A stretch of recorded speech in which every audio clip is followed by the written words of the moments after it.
Hello दोस्तों, जैसा कि आप सभी जानते हैं कि आज के टाइम में जो भी कॉम्पिटिटिव एग्जाम है उसमें आपका करंट अफेयर का बहुत ज़्यादा क्रिटिकल रोल हो जाता है। बहुत बड़ी एक बच्चों के सामने दुविधा होती है कि वो करंट अफेयर को बहुत कॉम्प्रिहेंसिव वे में कहाँ से कवर करें। बहुत सारी अच्छी सोर्सेज हैं, बहुत अच्छी सोर्सेज हैं, लेकिन एक जिस सोर्स को कहते हैं रामबाण करंट अफेयर के लिए, वो है आपके सामने घटना चक्र की आई दृष्टि। देखिए, मैं सबसे पहले वीडियो स्टार्ट करने से पहले मैं घटना चक्र को इसका क्रेडिट देना चाहूँगा। घटना चक्र की टीम बहुत ही डेडिकेटेड तरीके से, बहुत ही ईमानदारी से, मेहनत से इस काम को बनाती है, इस बुक को बनाती है और स्टूडेंट्स के पास पहुंचाती है।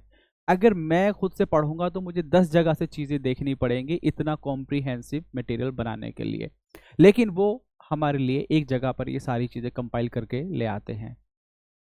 बहुत सारे स्टूडेंट क्या करते हैं, टेलीग्राम पर इसकी पीडीएफ शेयर करते हैं और दूसरे लोगों को करते हैं। इससे क्या है, जो घटना चक्र की टीम है उसको इकोनॉमिक लॉस होता है। तो मैं ये कहूँगा कि आप हमसे भी पीडीएफ की उम्मीद ना करें, ना ही मांगे और ना ही हम शेयर करेंगे। आप मार्केट में जाइए, इनकी बुक खरीदिए, चाहे आप इंग्लिश में चाहे हिंदी में, वहाँ से खरीदिए और उसको पढ़िए। हम यहाँ इनकी बुक को यूज़ करते हुए हम आप बच्चों के साथ करंट अफेयर डिस्कशन करेंगे। चलिए, हम बिना टाइम को वेस्ट किए हुए हम आगे बढ़ते हैं। देखिए, जैसे आप सभी को इंतजार था कि आई दृष्टि घटना चक्र 2024 इसको करा दें, इसको करा दें। जब से मैं इस चैनल पर आया हूं, जब से सभी बच्चों का यही था। तो बिना टाइम को वेस्ट किए हम आगे बढ़ते हैं और हम देखते हैं अपना जो करंट अफेयर है। ये हो गया आपका। इसमें जो करंट अफेयर है 1 सितंबर 2023 से 30 सितंबर 2024 तक, 27 अक्टूबर को एग्जाम की डेट निर्धारित है। अभी तक निर्धारित है, ऑफिशियल नोटिफिकेशन कुछ भी नहीं हुआ है। बहुत सारी खबर है कि एग्जाम पोस्टपोन हो गया है ऑलमोस्ट, या कुछ लोग कहते हैं कि होने वाला है। ऑफिशियल नोटिफिकेशन अभी नहीं है। 27 अक्टूबर को आपकी एग्जाम की डेट है। 27 अक्टूबर को जो ऑफिशियल है, मैं उसके हिसाब से बोल रहा हूँ। अभी बाकी चाहे मार्केट में कुछ भी खबर हो, बिहार का थोड़ी देर पहले ही मैंने देखा कि वहां 2 शिफ्ट के एग्जाम का नोटिफिकेशन आ गया है 13 और 14 दिसंबर के लिए। चलिए, हम इसको, ये जो मैगजीन है बहुत सारे पार्ट्स में डिवाइडेड है। बेसिकली हम इस तरह से करेंगे कि हम एक साथ नेशनल, जिस तरह से बुक इसमें दिया है हम उसी तरह से उसको फॉलो करेंगे। चलिए, बिना टाइम को वेस्ट करे हुए हम आगे बढ़ते हैं। राष्ट्रीय परिदृश्य, करंट नोट्स, देश की राजनीति, सामाजिक, धार्मिक, शैक्षणिक घटनाओं पर एवं विभिन्न मंत्रालयों की घटनाओं पर एक नजर। एक राष्ट्र एक चुनाव के प्रस्ताव को मंजूरी। देखिए, अब यहां से सीधा लिखा हुआ है कि एक राष्ट्र एक चुनाव। अब हमें यहां पर जो इंपॉर्टेंट चीज है वो ये देखनी है कि ये लोकसभा के लिए है, सभी राज्य विधानसभाओं के लिए, एन स्थानीय निकायों के लिए। यहां आपको कंफ्यूज किया जा सकता है, क्या एक राष्ट्र एक चुनाव में आपका राज्यसभा भी है, क्या एक राष्ट्र एक चुनाव में आपका स्टेट लेजिस्लेटिव काउंसिल या जो विधान परिषद है, क्या वो भी है? तो वो दोनों नहीं है। ये आपका लोकसभा, राज्यसभा और स्थानीय निकायों, यानी कि जिसमें लोकल बॉडीज है आपकी, चाहे तो अर्बन हो चाहे रूरल हो, इन तीनों के इसमें इलेक्शन कराए जाएंगे। Lok Sabha, state legislative assembly and local bodies. One nation one election. अब क्या है, एक बहुत सिंपल सा क्वेश्चन पूछा जा सकता है, क्या ऐसा पहली बार होगा कि वन नेशन वन इलेक्शन? ऐसा कॉन्स्टिट्यूशन के हिसाब से या विधेयक के हिसाब से तो होगा पहली बार, लेकिन जब हमारा देश आजाद हुआ और जो पहले इलेक्शन हुए, तो लगभग कुछ साल तक ऐसा हुआ कि लोकसभा और स्टेट लेजिस्लेटिव असेंबली लगभग सिंक्रोनाइज्ड थे और एक साथ उनके इलेक्शन होते थे। लेकिन क्या हुआ कि स्टेट और सेंटर में जब अलग अलग सरकारें होने लगी, तो ऐसा कहा जाता है कि गवर्नर के ऑफिस का मिसयूज हुआ और कई सारी जगह स्टेट गवर्नमेंट को डिसमिस किया गया। या फिर आप ऐसा भी मानिए कि सेंट्रल जो गवर्नमेंट है, सेंट्रल गवर्नमेंट ने मेजोरिटी लूज कर दी और उसको बीच में ही खत्म होना पड़ा। तो ये जो है बेसिकली यहाँ स्टेट के मामले में है, 1951-52 से लेके 67 तक ये एक जैसा होता था, वन नेशन वन इलेक्शन। लेकिन ये कोई कानूनी तौर पर नहीं होता था, बस ट्रेंड था, उस तरह से ये चल रहा था। लेकिन उसके बाद ये खत्म हो गया और अब ऐसा हो गया है बेसिकली कि आप अगर देखें हर कुछ महीने में इलेक्शन होते रहते हैं। अभी जैसे कि जून में आपके जो लोकसभा इलेक्शन है वो खत्म हुए थे। अभी हाल फिलहाल जो है आपके हरियाणा और आपका जम्मू एंड कश्मीर, वहां पे इलेक्शन खत्म हुए हैं। अब आप देखेंगे कुछ दिन बाद आपका महाराष्ट्र या दूसरे स्टेट में हो जाएगा। तो सबसे बड़ी चीज क्या है ना, जो बार बार इलेक्शन होते हैं उसमें इलेक्शन जैसे ही अनाउंस होता है तो एक चीज है जिसको बोलते हैं model code of conduct. Model code of conduct लागू हो जाता है, जिसकी वजह से पॉलिसी पैरालिसिस हो जाती है। गवर्नमेंट जो है कोई भी नई स्कीम अनाउंस नहीं कर सकती, और गवर्नमेंट का भी फोकस हो जाता है basically to win the election. तो जहां आपका फोकस होना चाहिए एडमिनिस्ट्रेशन पर, जहां आपका फोकस होना चाहिए गवर्नेंस पर, जहां आपका फोकस होना चाहिए डेवलपमेंट पर, वहां फोकस हो जाता है इलेक्शन पर। तो बार बार जो इलेक्शन है आपके, जो बहुत फ्रीक्वेंट इलेक्शन है, वो आपकी जो डेवलपमेंट प्रोसेस है उसको भी हॉल्ट कर देते हैं, रोक देते हैं, उस पर जो कहते हैं कंट्रोल कर देते हैं। तो उस चीज को, और क्या है, बार बार इलेक्शन कराने में जो गवर्नमेंट ऑफ इंडिया है, जो देश का भी बहुत खर्च होता है, तो उस खर्च को भी कंट्रोल करने के लिए, क्योंकि एक पूरी मशीनरी लगती है उसमें, उसको भी कंट्रोल करने के लिए कि वन नेशन वन इलेक्शन का कॉन्सेप्ट है। अब यहाँ पे जो इंपॉर्टेंट फैक्ट है ये आपसे पहले हो चुका है, बिल्कुल सही बात है। अब इसके बारे में क्या है कि ये जो वन नेशन वन इलेक्शन है ना, कई सारी कमिटीज हैं जिन्होंने इसके बारे में बोला था पहले, जैसे कि आपका पार्लियामेंट्री स्टैंडिंग कमेटी या नीति आयोग ने भी कहा, लॉ कमीशन है, लॉ कमीशन ने 170वीं जो रिपोर्ट है उसमें कहा था कि वन नेशन वन इलेक्शन होना चाहिए। और आपका नीति आयोग ने कहा था होना चाहिए लेकिन 2 फेज में होना चाहिए। पार्लियामेंट्री स्टैंडिंग कमेटी 2015 की रिपोर्ट है, उसने भी इसको कहा था। अब क्या हुआ, सरकार ने इन सारी चीजों को देखते हुए एक कमेटी बनाई थी, आपका एक कमेटी बनाई, और उस कमेटी किसके अंडर में थी, आपका पूर्व राष्ट्रपति रामनाथ कोविंद जी, उनकी अध्यक्षता में ये कमेटी बनी। और इस कमेटी में टोटल 8 मेंबर थे, और इसने बताया देश में चुनाव 2 चरणों में कराए जाएंगे। प्रथम चरण में लोकसभा और सभी विधानसभा, देखिए 2 फेज में कराए जाएंगे, और पहले फेज में आपका लोकसभा और सभी विधानसभा, और जो दूसरा फेज है उसमें 100 दिनों के अंदर अंदर जो स्थानीय निकायों के चुनाव हैं, लोकल बॉडीज के चुनाव हैं, उनको कंडक्ट कराया जाएगा। तो पहला फेज और दूसरा फेज विद इन 100 डेज। पहला फेज मान लीजिए आज हो गया, तो दूसरा जो फेज है जिसमें लोकल बॉडीज या स्थानीय निकायों के इलेक्शन होने हैं, वो विद इन 100 डेज वो हो जाएंगे। तो इसके लिए बेसिकली अब इतना तो हमने बोल दिया कि वन नेशन वन इलेक्शन किसकी अध्यक्षता में, आपका रामनाथ कोविंद जी जो फॉर्मर प्रेसिडेंट है। अभी कुछ टाइम पहले जो यूपीपीसीएस ने एग्जाम कराया था यूनानी और होम्योपैथी नर्स वाला, उसमें भी ये क्वेश्चन था डायरेक्ट कि किसकी इस अध्यक्षता में थी ये कमेटी। ठीक है, तो ये बहुत ही इजी है। अब दूसरा है क्या है, 2 फेज में है। तीसरा क्या है, संशोधन विधेयक। बेसिकली इसके लिए क्या है, आपका कॉन्स्टिट्यूशनल अमेंडमेंट होगा, क्योंकि आपका कुछ जैसे लोकसभा है या पार्लियामेंट है, पार्लियामेंट के 2 सेशन होते हैं। बेसिकली पार्लियामेंट के लिए क्या कहा गया है, आर्टिकल 85 कहता है कि 2 सेशन के बीच में 6 महीने से ज्यादा गैप नहीं होना चाहिए।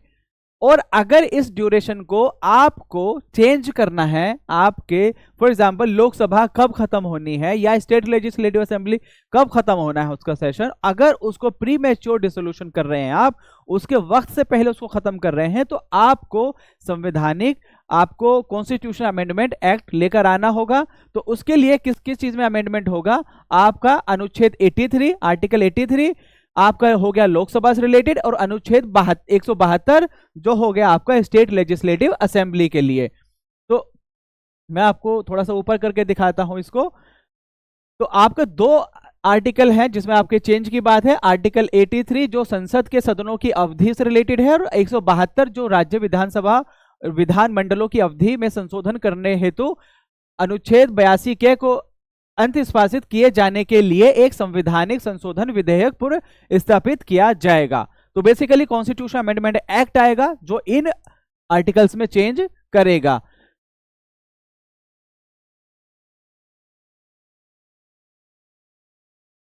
अब यहां पर बेसिकली अब ये जो पॉइंट है ना, ये जो सारा पॉइंट है, इसको मैं एक अलग लाइन में समझा देता हूं। ये जो पूरा पॉइंट है ये बेसिकली समझा रहा है जो स्पेशल मेजॉरिटी होती है।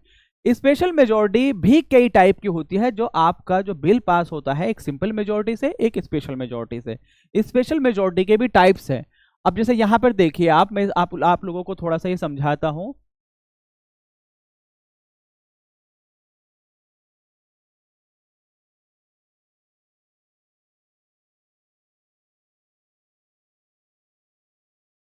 Special majority. एक क्या है सिंपल कि 2/3 of present and voting.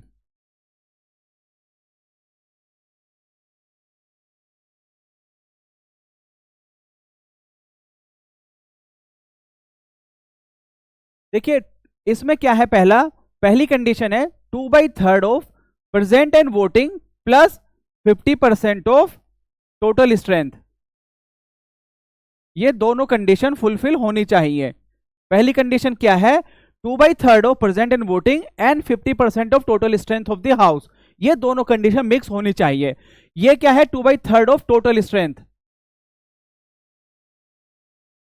Total strength यानी कि आपका अगर लोकसभा में देखा जाए तो टोटल स्ट्रेंथ कितनी है आज के टाइम में, 543। पहले थी 545, अभी है 543, क्योंकि दो जो एंग्लो इंडियन थे उसको खत्म कर दिया गया है। ये वाली मेजोरिटी यूज होती है आपके प्रेसिडेंट के इंपीचमेंट में। और तीसरा क्या है, 2/3 of present and voting plus 50% plus इसमें यहां पर है half of the state ratification, half of the state ratification. ये तब होता है ये वाली मेजोरिटी जब किसी हम फेडरल फीचर को चेंज कर रहे हैं।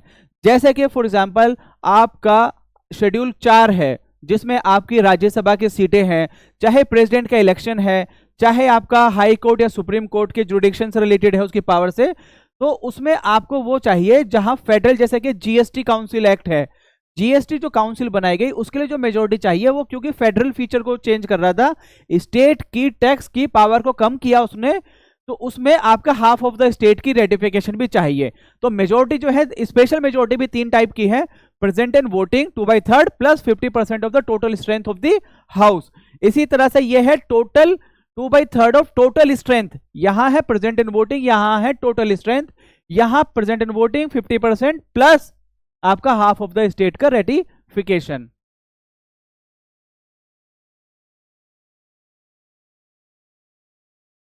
तो ये यहां पे जैसे आप देखिए आर्टिकल 368 में बताया गया है कि 2 शर्तें होनी चाहिए। प्रथम शर्त के अनुसार दोनों सदनों में कुल सदस्यों के आधे से अधिक सदस्यों द्वारा मतदान किया जाना अनिवार्य है, 50% of the total strength of the house plus, जबकि दूसरी शर्त क्या है, प्रथम शर्त के अधीन रहते हुए उपस्थित और मतदान करने वाले सदस्यों की संख्या के 2/3, मैंने क्या बताया, 50% of the total strength plus 2/3 of present and voting. ये 2 कंडीशन जो है आपकी स्पेशल मेजोरिटी की, और किसके तहत, आपका आर्टिकल 368 के तहत, 368 के तहत ये किया जाता है। मैं पहले ही बता चुका हूं आपको, ये वाला पॉइंट उधर किया था। 2 फेज में होगा, पहले फेज में लोकसभा और सारी स्टेट लेजिस्लेटिव असेंबली, दूसरे फेज में होगा आपका विदिन 100 डेज, 100 दिनों के अंदर अंदर जो स्थानीय आपके चुनाव हैं, निकायों के चुनाव, वो कराए जाएंगे। वन नेशन वन इलेक्शन की जो समिति है इसमें 8 सदस्य हैं, मैं बता चुका हूं। अध्यक्ष कौन है, पूर्व राष्ट्रपति रामनाथ कोविंद जी। बाकी इसमें 7 मेंबर और हैं। अगर इसमें क्वेश्चन पूछा जा सकता है क्या इस कमेटी के जो मेंबर थे प्राइम मिनिस्टर भी थे, प्राइम मिनिस्टर नहीं थे इसके। और एक चीज और, क्या ये भी पूछा जा सकता है कि क्या लीडर ऑफ अपोजिशन इसका पार्ट थे, तो लीडर ऑफ अपोजिशन भी इसका पार्ट नहीं थे, और ना ही आपका प्राइम मिनिस्टर थे, बल्कि केंद्रीय जो मंत्री है होम मिनिस्टर अमित शाह थे। और इस तरह से इसमें आप देख लेंगे इसको एक बार। और जैसे जब कमेटी है तो कमेटी ने रिपोर्ट को सबमिट किया प्रेसिडेंट को, और अब ये ऐसा हो सकता है कि अगले सेशन में गवर्नमेंट इसके लिए बिल ले आए और इसको 2029 वाला जो इलेक्शन हो तब से इसको इंप्लीमेंट कर दिया जाए। तो ये था हमारा one nation one election. PM AASHA योजनाएं जारी रखने को मंजूरी। ये अब क्वेश्चन है, जो पीएम आशा है वो स्कीम आई कब थी? ये एक अम्ब्रेला स्कीम है। अम्ब्रेला मीन्स व्यापक, जिसके अंदर और कई सारी छोटी छोटी स्कीमें होती हैं। 2018 में आई थी। 2018 के केंद्रीय बजट 2018 में नई घोषणा के अनुरूप इस योजना का उद्देश्य किसानों को उनकी उपज के लाभकारी मूल्य प्रदान करना था। बेसिकली ये जो स्कीम है ना, इसको थोड़ा डिटेल में बता रहा हूं। ऐसा नहीं है सिर्फ किसानों के फायदे के लिए, इसको आपका जो कंज्यूमर है, जो उपभोक्ता है, उसके भी फायदे के लिए। ऐसा ना हो कि प्राइस बहुत ज्यादा बढ़ जाए और उपभोक्ता परेशान हो जाए, और ऐसा भी ना हो कि प्राइस बिल्कुल खत्म हो जाए तो किसान परेशान हो जाए।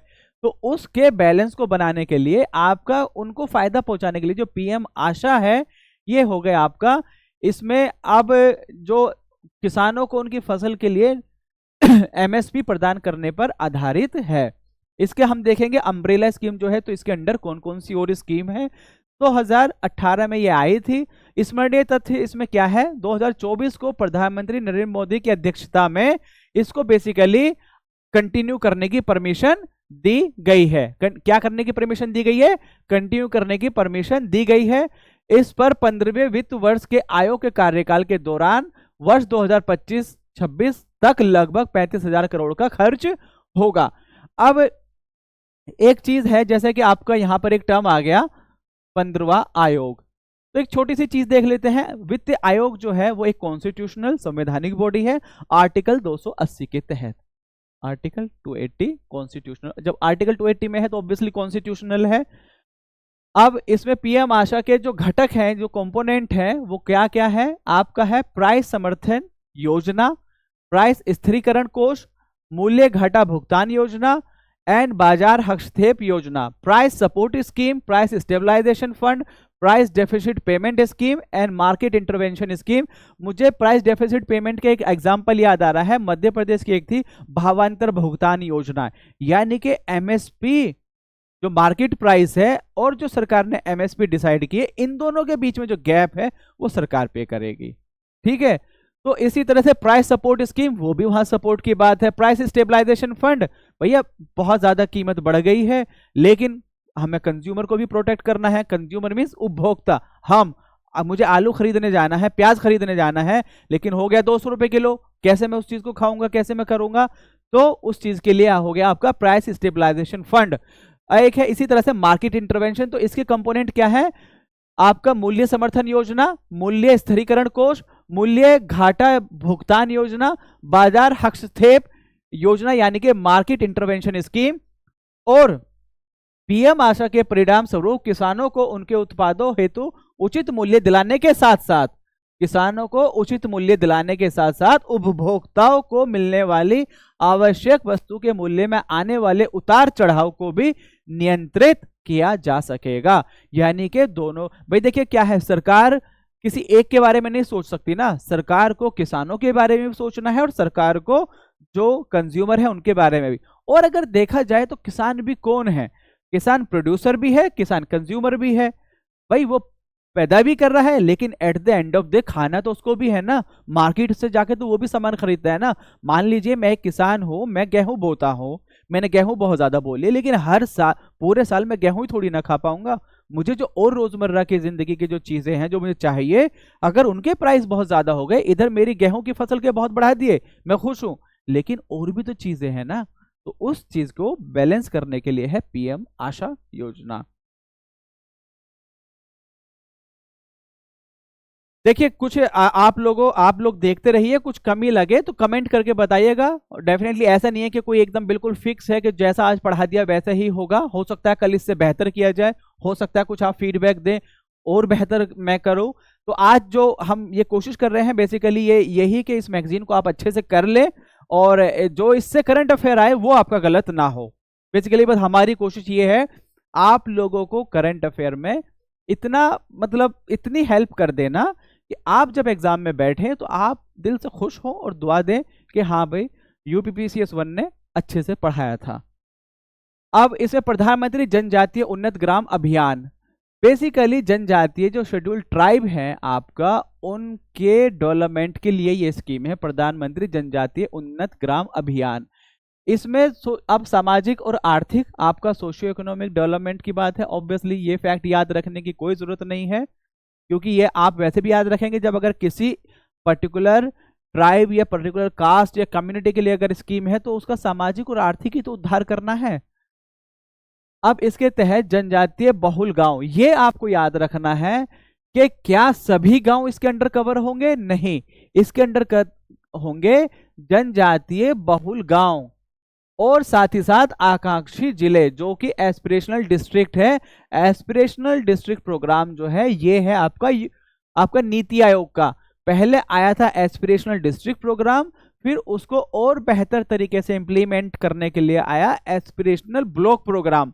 और इन दोनों प्रोग्रामों ने इतना अच्छा काम किया है कि इसकी United Nation Development Programme UNDP ने बहुत तारीफ की और ये कहा कि अगर किसी को गरीबी मिटानी है तो केस स्टडी के तौर पे जो इंडिया के ये प्रोग्राम है एस्पिरेशनल डिस्ट्रिक्ट प्रोग्राम, इसको देख सकते हैं कि किस तरह से गरीबी को कंट्रोल किया जाए।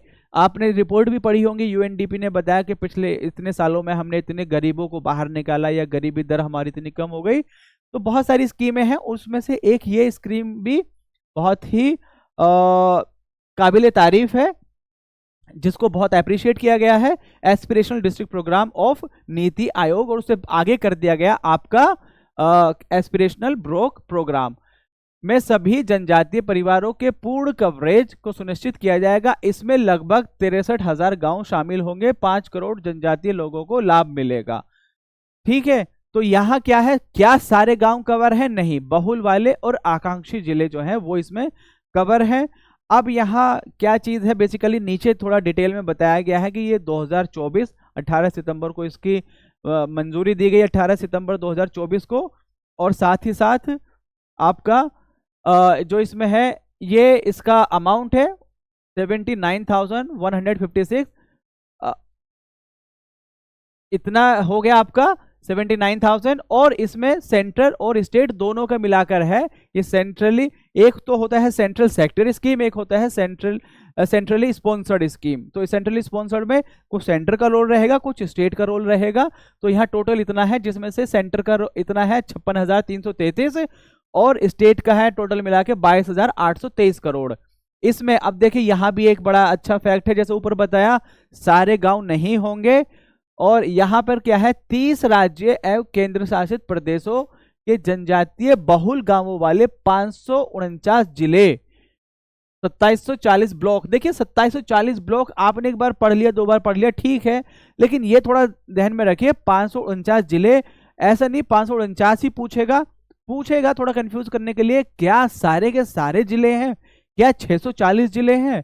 क्या सारे गांव हैं? तो नहीं है, 549 जिले हैं। इस तरह से आप देख सकते हैं। क्या सारे के सारे स्टेट और यूनियन टेरिटरी है? नहीं, 30 हैं। अब इसको जो है ना, ये जो स्कीम है, इसको ऐसा नहीं कि आपने सिर्फ मिनिस्ट्री ऑफ ट्राइबल अफेयर इसको इंप्लीमेंट कर रही है कि सिर्फ उसकी स्कीम है।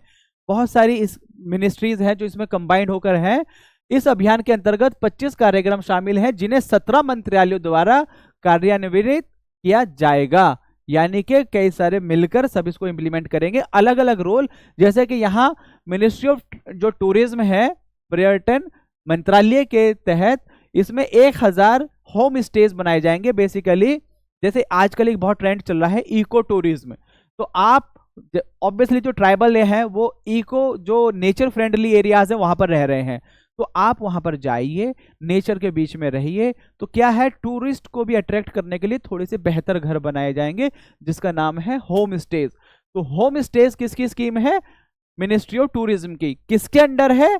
आपका किसके अंडर है? प्रधानमंत्री जनजातीय उन्नत ग्राम अभियान के तहत। इस तरह से और भी सारी स्कीमें हैं। अब शेड्यूल ट्राइब के बारे में एक फैक्ट है, जो हमारा 2011 का सेंसस है, वही हमारे पास लास्ट सेंसस है, उसके हिसाब से 10.45 करोड़ इनकी पॉपुलेशन है। और अगर परसेंटेज के टर्म में देखा जाए तो 8.6%। और यहाँ आपका 10.45 करोड़, और देश भर में 705 से अधिक जनजातीय समुदाय है यहाँ पर। ठीक है, अब हम चलते हैं इससे अगले न्यूज पर। अब जैसे अभी यहाँ अगर इन जनजातियों की बात हो रही है, तो एक आगे भी एक क्वेश्चन आएगा जिसको बोलते हैं PVTG, particularly vulnerable tribal group. और एक चीज यह है कि क्या शेड्यूल ट्राइब की कोई डेफिनेशन कॉन्स्टिट्यूशन में है? क्या किसी कानून में डेफिनेशन है? तो बेसिकली एक कमीशन थी जिसका नाम है धेबर कमीशन। धेबर कमीशन ने कुछ फीचर्स बताए थे कि अगर ये फीचर्स पाए जाते हैं तो उसको हम ट्राइब्स, और अगर वो कॉन्स्टिट्यूशन के आर्टिकल 342 के तहत उसकी डेफिनेशन उसे कवर करते हैं, तो वो बन जाती है आपकी शेड्यूल ट्राइब। और उस शेड्यूल ट्राइब में आपका कितना 8.6% तो टोटल है और 10.45 करोड़ है। और जो मैंने बोला था पीवीटीजी, ये वो ग्रुप है जो और भी पिछड़े हैं। पहले तो देखिए जनजातीय जो ग्रुप है वो पिछड़े हुए हैं, जो ट्राइबल ग्रुप है, उसमें जो और पिछड़े हुए हैं वो है आपके पीवीटीजी। टोटल 75 है। कितने हैं टोटल पीवीटीजी? टोटल 75 है। और सबसे ज्यादा जो 13 है वो उड़ीसा में है। ये यूपीएससी में भी क्वेश्चन पूछा गया है। अब हम इस चीज को आगे चलते हैं, हम ये देखते हैं बायोराइड योजना को मंजूरी। अब बायोराइड बेसिकली क्या है, ये किसकी स्कीम है?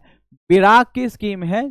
इसको अगर हम देखें, biotechnology industry research association assistant council, और ये किसके अंडर है? Ministry of science and technology. Hindi में देखें तो जैव प्रौद्योगिकी उद्योग अनुसंधान सहायता परिषद जो है ये बनाई गई है। और इसका क्या है बेसिकली जो कॉन्सेप्ट है बायोराइड का, आप यहाँ पे देखिए बायोराइड, राइड से आदमी ऐसे भी सोच सकता है, राइड मीन्स होता है जैसे कि बाइक राइडिंग, इसको car riding, bike riding, horse riding, तो वैसा ना समझे। Ride biotechnology research innovation and entrepreneurship development. जहां भी थोड़ी कंफ्यूजिंग चीज होती है ना, कमीशन उसी पर ही खेलती है, क्योंकि जनरली अगर बायोराइड, ऐसा भी कैसे सोच सकते हैं आप कि कुछ ऐसी चीज पे चलना जिससे पोल्यूशन कम हो, ऐसी चीज पे चलना जिसमें पेट्रोल ही यूज ना हो, तो इस तरह से आप कंफ्यूज हो सकते हैं। तो ये है BioRIDE, biotechnology research innovation entrepreneurship development, BioRIDE. और इसके जो इसमें जो बेसिकली जो कॉन्सेप्ट है वो है यहाँ बायो मैन्युफैक्चरिंग और बायो फाउंड्री को स्टैब्लिश करना। और इसमें जो एक जो इसमें इंपॉर्टेंट चीज है वो ये है कि यहाँ ग्लोबल बायो इंडिया समिट होती है इंडिया में। उसकी कौन सी समिट हुई है? अभी चौथी समिट हुई है। कहां पर हुई है? नई दिल्ली में की गई है। चौथी समिट आपका कौन सा है? ग्लोबल बायो इंडिया 2024 में चौथा संस्करण था, फोर्थ एडिशन। कहाँ हुआ? नई दिल्ली में हुआ। और इसको यहाँ जो फैक्ट है वो क्या है? 18 सितंबर 2024 को प्रधानमंत्री नरेंद्र मोदी की अध्यक्षता में जो काउंसिल ऑफ मिनिस्टर है उसने बायोराइड को की योजना को मंजूरी प्रदान की।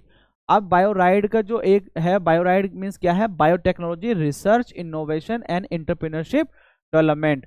आपका बायोटेक्नोलॉजी में रिसर्च करना है और उससे एंटरप्रेन्योरशिप यानी कि जो आपका उद्यमिता विकास है उसको डेवलप करना है। ताकि अगर इसको आप देखें नीचे शायद इसमें लिखा होगा, इसमें है, हाँ देखिए जैसे ये लिखा है bio E3 biotechnology for economy environment and employment. Biotechnology को यूज करना है आपकी इकोनॉमी को बढ़ाने के लिए, इन्वायरमेंट को साफ रखने के लिए एंड एम्प्लॉयमेंट को बढ़ाने के लिए। एक जो बड़ा इंपॉर्टेंट फैक्ट है यहाँ पर जो मुझे लगा, जो आपको याद होना चाहिए, जो बायोराइड है, बायोराइड इंटीग्रेटेड बायोराइड योजना जो है वो 15वें वित्त योजना के तहत इसकी अवधि है। 2021-22 से लेकर 2025-26 के तहत इसको इम्प्लीमेंट किया जाएगा। और बायोराइड का क्या है? बेसिकली आपका bio manufacturing and bio foundry नामक एक नए घटक को भी शामिल इसमें किया गया है। और इसमें है बायो E3 जो आपका biotechnology for economy environment and employment, यानी कि आपकी इकोनॉमी, बायोटेक्नोलॉजी को यूज करते हुए इकोनॉमी को बढ़ाना है, बायोटेक्नोलॉजी को यूज करते हुए आपको इन्वायरमेंट को बढ़ाना है, बायोटेक्नोलॉजी को यूज करते हुए आपके एम्प्लॉयमेंट को बढ़ाना है। ठीक है, तो इतना ही। अब जैसे यहाँ पर अगर हम देखें तो ये बहुत ही फैक्चुअल सी चीज़ है, लेकिन फिर भी मैं एक बार आपके सामने पढ़ देता हूँ। बायो E3 नीति की जो मंजूरी है उसके जो 6 घटक हैं, मतलब किस किस 6 फोकस किस किस पे? जैव आधारित रसायन एवं एंजाइम, आपका functional food and smart protein, कार्यात्मक खाद्य एंड स्मार्ट प्रोटीन, सटीक बायोथेरेप्यूटिक्स। ये जो सटीक बायोथेरेप्यूटिक्स है इसको बोलते हैं नैनो ड्रग डिलीवरी भी। आपका जो ड्रग है ना बिल्कुल जहां पहुंचानी है, जैसे अभी क्या होता है, दर्द की दवाई खानी है या कोई भी दवाई है ऐसे हमने खाई, उसका फिर जो सिस्टम होगा ब्लड के थ्रू वो पहुंचेगी, वहां पे जाके काम करेगी। लेकिन जो प्रिसीजन जो आपके बायोथेरेप्यूटिक्स है, ये जैसे मान लीजिए कैंसर सेल है तो ये पिन पॉइंट करके, बिल्कुल उसी पॉइंट को पिन पॉइंट करके वहीं पर अटैक करेगी और उन्हीं सेल्स को ही डैमेज करेगी। तो सटीक बायोथेरेप्यूटिक्स, ये आपको इसको बोलते हैं नैनो ड्रग डिलीवरी भी बोलते हैं। आपका जलवायु लचीली कृषि, क्लाइमेट रेजिलिएंट एग्रीकल्चर, आपका आज आप देख ही रहे हैं सब जगह कि किस तरह से जलवायु परिवर्तन की वजह से आपका कहीं आप देखें बाढ़, अभी मैंने कुछ टाइम पहले वीडियो थी बिहार में, आपने देखा ही होगा कैसा हुआ, नेपाल का अपने हालात देखे होंगे। आपके दूसरी तरफ देखें तो कहीं बाढ़ आई हुई है तो कहीं पे आपका सूखा पड़ रहा है। ये क्यों हो रहा है? ठंड हो रही है तो हद से ज़्यादा हो रही है, गर्मी हो रही है तो ऐसा कि जैसे अब आग लगने वाली है, बारिश हो रही है तो बाढ़ आ जाएगी। ये क्यों हो रहा है? क्लाइमेट चेंज की वजह से। अब हम किस चीज़ पे डिपेंडेंट है? फूड के एग्रीकल्चर, और अगर एग्रीकल्चर पर असर पड़ेगा क्लाइमेट का तो भूखमरी होगी। तो इसलिए उससे लड़ने के लिए क्या है? आपका क्लाइमेट रेजिलिएंट एग्रीकल्चर। यह है कार्बन कैप्चर एंड उसका प्रयोग। कार्बन कैप्चर क्या है? कि आपका जो कार्बन उत्सर्जित हो रहा है, कार्बन को कैप्चर करना है और स्टोर कर लेना है। बहुत सारी चीज़ों में से यूज भी किया जा सकता है।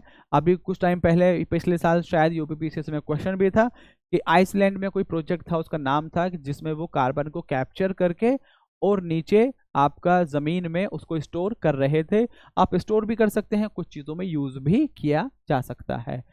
भविष्यवादी समुद्री एवं अंतरिक्ष अनुसंधान, इस नीति के तहत बायो विनिर्माण, bio manufacturing, bio AI hub एवं बायो फाउंड्री की स्थापना के माध्यम से प्रौद्योगिकी विकास एवं वैश्वीकरण में तेजी लाने का लक्ष्य निर्धारित। ये मान लीजिए, ये अगर लाइन नहीं भी पढ़ते ना तो ये आपको वैसे ही पता होनी चाहिए। भाई कोई स्कीम है, वो क्यों आ रही है? उस सेक्टर का बेसिकली बढ़ोतरी करने के लिए, उस सेक्टर में जो चैलेंजेस हैं उसको खत्म करने के लिए, उस सेक्टर में रोजगार बढ़ाने के लिए, उस सेक्टर में वर्ल्ड ट्रेड में उसका हिस्सा बढ़ाने के लिए। ये चीजें तो कॉमन है, ये मेंस के टाइम में आपके दिमाग में एकदम होना चाहिए कि कोई स्कीम है तो भाई स्कीम किस लिए आएगी? रुकावट को कम करने के लिए और जो बेहतर है उसे बेहतरी करने के लिए। तो बस ये इसका एक बेसिक सा कॉन्सेप्ट होता है। नमो भारत रैपिड रेल का उद्घाटन, मेक इन इंडिया कार्यक्रम की सफलता के एक उत्कृष्ट उदाहरण के रूप में बेसिकली यहाँ क्या है? नमो भारत रैपिड रेल। आपका एक तो वंदे भारत है, एक नमो भारत है। वंदे भारत, नमो Bharat and metro. Metro generally क्या है? विद इन अ सिटी है, विद इन अ सिटी है। और जो वंदे भारत है वो basically semi high speed train है। क्या है? सेमी हाई स्पीड ट्रेन, और लगभग जिसकी गति 160 किलोमीटर प्रति घंटा की स्पीड से जा सकती है। ये जो नमो भारत है ये क्या है? ये विद इन अ सिटी नहीं, ये इंटर सिटी है। जैसे कि अगर हम देखें दिल्ली या मेरठ, गाजियाबाद, मेरठ, इसी तरह से हम कोई और भी शहर ले सकते हैं। वहां क्या है कि आदमी कोई मेरठ में है और उसे जॉब करनी है दिल्ली में, अब वो बाय रोड ट्रेवल करेगा तो उसे बहुत टाइम लगेगा, बहुत दिक्कत होगी, रोड पे ट्रैफिक कंजेशन, सारी चीज़ें। एक बहुत अल्टरनेटिव, बहुत बेहतर ट्रांसपोर्ट मींस प्रोवाइड करा दिया तो एक आदमी मेरठ में रहते हुए भी डेली दिल्ली अप डाउन कर सकता है और वहां पर जॉब वो आराम से कर सकता है। इसका जैसे ये तो हो गया नमो भारत। मैं वैसे इसका एक एग्जाम्पल देता हूँ। दिल्ली में एक है येलो लाइन मेट्रो, जो आपका दिल्ली के जो बिल्कुल वेस्टर्न पार्ट है उसको कवर करती है, नहीं ईस्टर्न पार्ट को कवर करती है। किससे? आपके गुड़गांव से। तो पूरी दिल्ली को पार करते हुए वो गुड़गांव पहुंचती है। अगर आप गुड़गांव से वहां बाय रोड जाएंगे तो आप भूल ही जाइए कि आज चले हैं तो पता नहीं कब पहुंचेंगे, लेकिन मेट्रो से बहुत ही आसान सफर वो हो गया है। तो यही है नमो भारत रैपिड रेल का उद्घाटन मेक इन इंडिया के तहत। अब जो वंदे भारत है, पहली जो वंदे भारत थी वो 15 फरवरी 2019 को लॉन्च किया गया था नई दिल्ली, कानपुर, प्रयागराज और वाराणसी मार्ग पर। जो मैंने पहले बताया 160 किलोमीटर इनकी स्पीड होती है, 160 किलोमीटर प्रति घंटा की मैक्सिमम स्पीड। और इसके साथ साथ अब हम आगे देखते हैं 1 सितंबर को मतलब जो हमारे रेलवे मिनिस्टर हैं उनको छोड़ो, पहली वंदे भारत मैंने आपको बताया। और यहाँ पर एक क्वेश्चन ये बन सकता है, जो BEML लिमिटेड है, BEML लिमिटेड ये कहाँ पर है? जो क्वेश्चन है ना, जो मुझे इसमें सबसे इंपॉर्टेंट लगा, एक तो ये लगा कि वंदे भारत कब लॉन्च हुई थी, पहली जो इंपॉर्टेंट पॉइंट है। दूसरा पॉइंट आपका पहली कहां से कहां तक हुई थी, दूसरा पॉइंट। तीसरा BEML लिमिटेड जो है वो कहां पर है? बेंगलुरु, यानी कि जो आपका बेंगलुरु है रेल परिसर की भारत की पहली Vande Bharat sleeper train set को रवाना किया गया था। BEML लिमिटेड द्वारा स्वदेशी रूप से डिजाइन एवं निर्मित किया गया है। तो BEML कहाँ है? आपका बेंगलुरु में। और यहाँ पर जो कुछ याद रखने लायक है, अब एक चीज है, जो गुजरात में भारत की पहली वंदे भारत मेट्रो का उद्घाटन किया गया, ये कहाँ से कहाँ? अहमदाबाद और भुज के मध्य भुज इसलिए इम्पोर्टेंट है कि यहाँ पर एक म्यूजियम है स्मृति वन, जिसको प्रिक्स वर्साइल की तरफ से जो बेस्ट म्यूजियम का अवार्ड होता है वो मिला है। और ये अवार्ड देता कौन है, ये जो नॉमिनेशन है, ये अवार्ड करता कौन है, यूनेस्को करता है। खैर हम इसे आगे देखेंगे, बस यहाँ था तो मैंने इसलिए बता दिया। भुज वो वाली जगह है जहाँ 2001 में 26 जनवरी 2001 को अर्थक्वेक आया था और इसमें हजारों हजारों लोग इसमें मारे गए थे। और यहाँ पर वो एक आपका म्यूजियम बना है स्मृति वन। और वहीं पर एक चीज है जो दुनिया का सबसे लार्जेस्ट आपका मियावाकी फॉरेस्ट। मियावाकी जो है वो जापान की एक टेक्निक है जिस टेक्निक के through urban forest areas develop किए जाते हैं। तो उसका लार्जेस्ट एग्जांपल है वो है आपका कहां पर, स्मृति वन जो है म्यूजियम वहां पर, और वो कहाँ है, भुज में। तो यहाँ ये या दिखा तो इसलिए मैंने ये चीज बता दी, ऑल्दो हम आगे भी इसको देखेंगे। तो यही आपका हो गया गुजरात में कहाँ से कहाँ तक, अहमदाबाद एवं भुज के मध्य किया जाएगा। शहरी मेट्रो आमतौर पर एक शहर की सीमा के अंतर्गत ही संचालित होती है, जबकि नमो भारत रैपिड रेल को अंतर शहर कनेक्टिविटी, इंटरसिटी कनेक्टिविटी के लिए इसको बनाया गया है। और ये ट्रेन शहरी केंद्रों को आसपास के क्षेत्रों से जोड़ेगी, जिससे गांव में जिसमें पहुंच में वृद्धि होगी, जबकि यात्रा में लगने वाले समय में कटौती होगी। तो बस इसमें इतना ही है आपका। बस एक जो इम्पोर्टेंट चीज है मैं आपको फिर से बता देता हूँ। पहली जो वंदे भारत ट्रेन है 15 फरवरी 2019 को कहाँ से कहाँ, नई Delhi, Kanpur, Prayagraj, Varanasi, maximum speed 160 kilometre प्रति घंटा। BEML जो है उसने स्वदेशी पहली Vande Bharat sleeper train set बनाई है। कहाँ पर है BEML, वो है आपका बेंगलोर में। और इसमें फिर दूसरा क्या है, अभी रिसेंटली 16 सितंबर 2024 को प्रधानमंत्री नरेंद्र मोदी ने गुजरात में भारत की पहली वंदे भारत मेट्रो ट्रेन का उद्घाटन किया। वो कहाँ से कहाँ तक है, अहमदाबाद एवं भुज के मध्य है वो। और फिर यहाँ पे डिफरेंस बताया है कि मेट्रो जो है बेसिकली विद इन सिटी है, और जो रैपिड रेल है वो आपका इंटरसिटी कनेक्टिविटी के लिए है। अब यहाँ पर हम देखते हैं अगला है मिशन मौसम। अब जब मिशन मौसम है तो किसकी बात हो गई है, बेसिकली जो हमारा वेदर फोरकास्टिंग है उससे जुड़ी हुई है। और इसको कौन मिनिस्ट्री है, ministry of earth and sciences, केंद्रीय पृथ्वी विज्ञान मंत्रालय द्वारा इसको किया जाएगा। और इसमें बेसिकली क्या है, जैसे अभी मैंने थोड़ी देर पहले बताया था कि किस तरह से क्लाइमेट चेंज हो रहा है। अब क्लाइमेट चेंज का किस तरह से उसके लिए डिसीजन लिया जाए, जैसे फॉर एग्जांपल कि भाई इस बार बहुत ज़्यादा बारिश नहीं होगी और आपने बहुत ज़्यादा चावल बो दिया, धान बो दिया आपने। अब बारिश नहीं होगी और धान बो दिया तो क्या होगा, अल्टीमेटली किसान बेचारा क्या करेगा, किसान परेशान होगा, फसल ही नहीं होगी ठीक से। इसी तरह बहुत ज़्यादा बारिश की उम्मीद है कि भाई बहुत ज़्यादा बारिश होगी तो फसल को वैसे नुकसान होगा। तो इस तरह से ये तो हो गया बहुत बड़े लेवल पे। और भी बहुत सारी चीज़ें हैं जहां आपका जो क्लाइमेट चेंज को किस तरह से उस इंफॉर्मेशन को यूज किया जाए ताकि आम जिंदगी जो है, जो रोजमर्रा की जिंदगी है, उस पर ज्यादा असर ना पड़े। तो मिशन मौसम जो है अल्टीमेटली अगर आप निचोड़ देखेंगे इसका तो उस चीज में हेल्प करने के लिए है। तो यह है जलवायु स्मार्ट भारत का विनिर्माण। इस मिशन का उद्देश्य हर मौसम के लिए अधिक तैयार और क्लाइमेट स्मार्ट भारत का निर्माण करना है। अब इसके जो है basically ministry of environment and science, earth and science इसको इम्प्लीमेंट करेगी। इसको इम्प्लीमेंट करने के लिए 3 इंस्टीट्यूट है। एक है आपका IMD, Indian Meteorological Department, Bharat मौसम विज्ञान विभाग जो है IMD। दूसरा है आपका Indian Institute of Tropical Meteorology, भारतीय उष्ण देशीय मौसम विज्ञान संस्थान, ये पुणे में है। और मेरे ख्याल से अगर आप इसे देखेंगे तो 20 बार कम से कम UPPSC से पूछ चुका है कि IITM का ऑफिस कहाँ है, ये पुणे में है। और तीसरा है आपका National Centre for Medium Range Weather Forecasting, और इसका सेंटर कहाँ है, ये थोड़ा सा इंपॉर्टेंट हो जाता है, इसे पूछ लिया जा सकता है। National Centre for Medium range, confuse ये भी किया जा सकता है कि इसके अंदर जो एक कंपोनेंट है वो लॉन्ग रेंज के लिए है। लॉन्ग रेंज बिल्कुल गलत, ये है मीडियम रेंज के लिए, मीडियम रेंज वेदर फोरकास्टिंग के लिए है ये।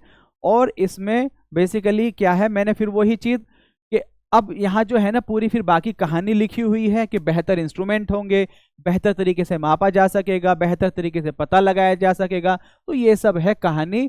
इंपॉर्टेंट क्या चीज है, मौसम मिशन, मौसम ministry of earth and sciences, इसके अंडर 3 आपके जो इंस्टीट्यूट है वो IMD Indian Meteorological Department, Indian Institute of Tropical Meteorology Pune and National Centre for Medium Range Weather Forecasting Noida, ये 3 इसके सेंटर हैं जो इसको इम्प्लीमेंट करेंगे। अब जैसे यहाँ है हाई प्रिसीजन, उच्च परिशुद्धता, नए मानक बनाए जाएंगे, नए बेंचमार्क, तो ये basically high performance, artificial intelligence, ये सारी चीजें तो आप बिना पढ़े भी आप समझ सकते हैं। जब भी कोई सिस्टम को बेहतर बना रहे हैं, और आज के टाइम में किसी सिस्टम को बेहतर बनाए बिना AI के बेहतर होगा?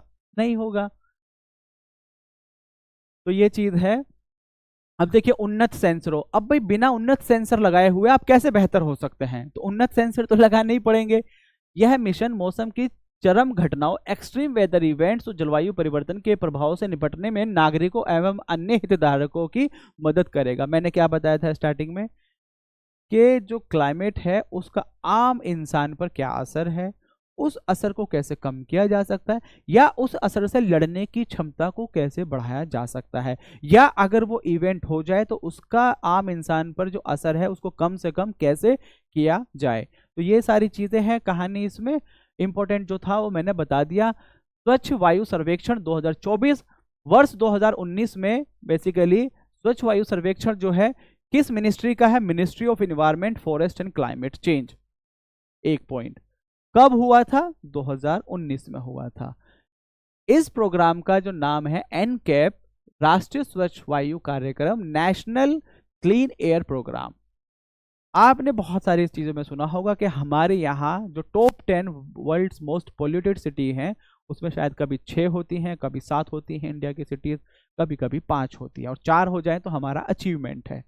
तो उस तरह से अब क्या है, वर्ल्ड हेल्थ ऑर्गेनाइजेशन की एक और रिपोर्ट है कि जो आपका पोल्यूशन है उसकी वजह से हमारी जो लाइफ है उस पर बहुत नेगेटिव असर हो रहा है, और उसमें जो बहुत बड़ा एक कंपोनेंट है वो है आपका एयर पोल्यूशन। तो अब एयर पोल्यूशन को किस तरह से कम किया जाए ताकि लोगों की लाइफ बेहतर हो सके, तो गवर्नमेंट का प्रोग्राम था आपका नेशनल क्लीन एयर प्रोग्राम। अब इस क्लीन एयर प्रोग्राम को कि ये किस तरह से इंप्लीमेंट हो रहा है, क्या क्या इसमें अचीवमेंट है, उसके लिए जो सर्वे है, सर्वेक्षण है, उसका नाम है स्वच्छ वायु सर्वेक्षण 2024। तो इसमें क्या है, 5 वर्षों में 2024 तक, 2019 में आया था ये और 2024 तक था कि जो पार्टिकुलेट मैटर है आपका 2 पॉइंट आपका PM, देखिए यहां लिखकर बताता हूं, 2019 में आया, 5 साल के लिए बोला, तो यानी कि हो गया 2024। 2024 तक बोला जो पार्टिकुलेट मैटर है, एक तो होता है 10 और एक होता है 2.5। इन दोनों का जो एयर में कंपोजिशन है उसको 20% से लेके 30% तक कम करना है। कितना कम करना है? 20 से लेके 30% तक की कटौती के लक्ष्य किया गया था। उस टाइम में इसमें 111 शहर थे, 102 थे, फिर बढ़ा के 111 हुए, फिलहाल कितने हैं? 130 शहर हैं। इसको मुझे देखिए हिंदी मुझे सीरियसली मुझे अभी नहीं पता, मैं माफी चाहता हूं। उसमें लिखा हुआ था non attainment cities. Non attainment cities जो हैं 130, उनमें इसको इंप्लीमेंट किया जाएगा। यहाँ पे अब क्वेश्चन बन सकता है, बहुत सिंपल सा क्वेश्चन है लेकिन एग्जाम में आपको कंफ्यूज कर देगा, क्या ये scheme all over India implement हो रही है? नहीं हो रही। 130 शहर हैं जिसमें ये इंप्लीमेंट हो रही है, और वहां उनकी क्वालिटी। अब आपका मैंने बता दिया कि कौन सी, केंद्रीय पर्यावरण वन एवं जलवायु परिवर्तन मंत्रालय, ministry of environment, forest and climate change, इसको इंप्लीमेंट कर रहा है। 130 इसमें शहर है, रैंकिंग करना, और इन 130 शहरों को आपका जो 130 शहर हैं इसको डिवाइड किया गया है। 130 शहरों को किस तरह से डिवाइड किया गया है, थोड़ा सा ऊपर करता हूं, 130 आपके less than 3 to 10, more than 10, यानी कि जिनकी आबादी 3 लाख से कम है, जिनकी आबादी 3 से 10 लाख है, जिनकी आबादी 10 लाख से ज़्यादा है। इस तरह से डिवाइड किया गया है। पहली जो श्रेणी है 10 लाख से ज़्यादा वाले, वैसे 47 शहर हैं। दूसरी जो है 3 से 10 लाख वाली, उसमें 43 है। और जो 3 लाख से कम है वो 40 है। तो सबसे ज़्यादा भी जो नंबर है वो है आपको जो 10 लाख से ज़्यादा वाले हैं।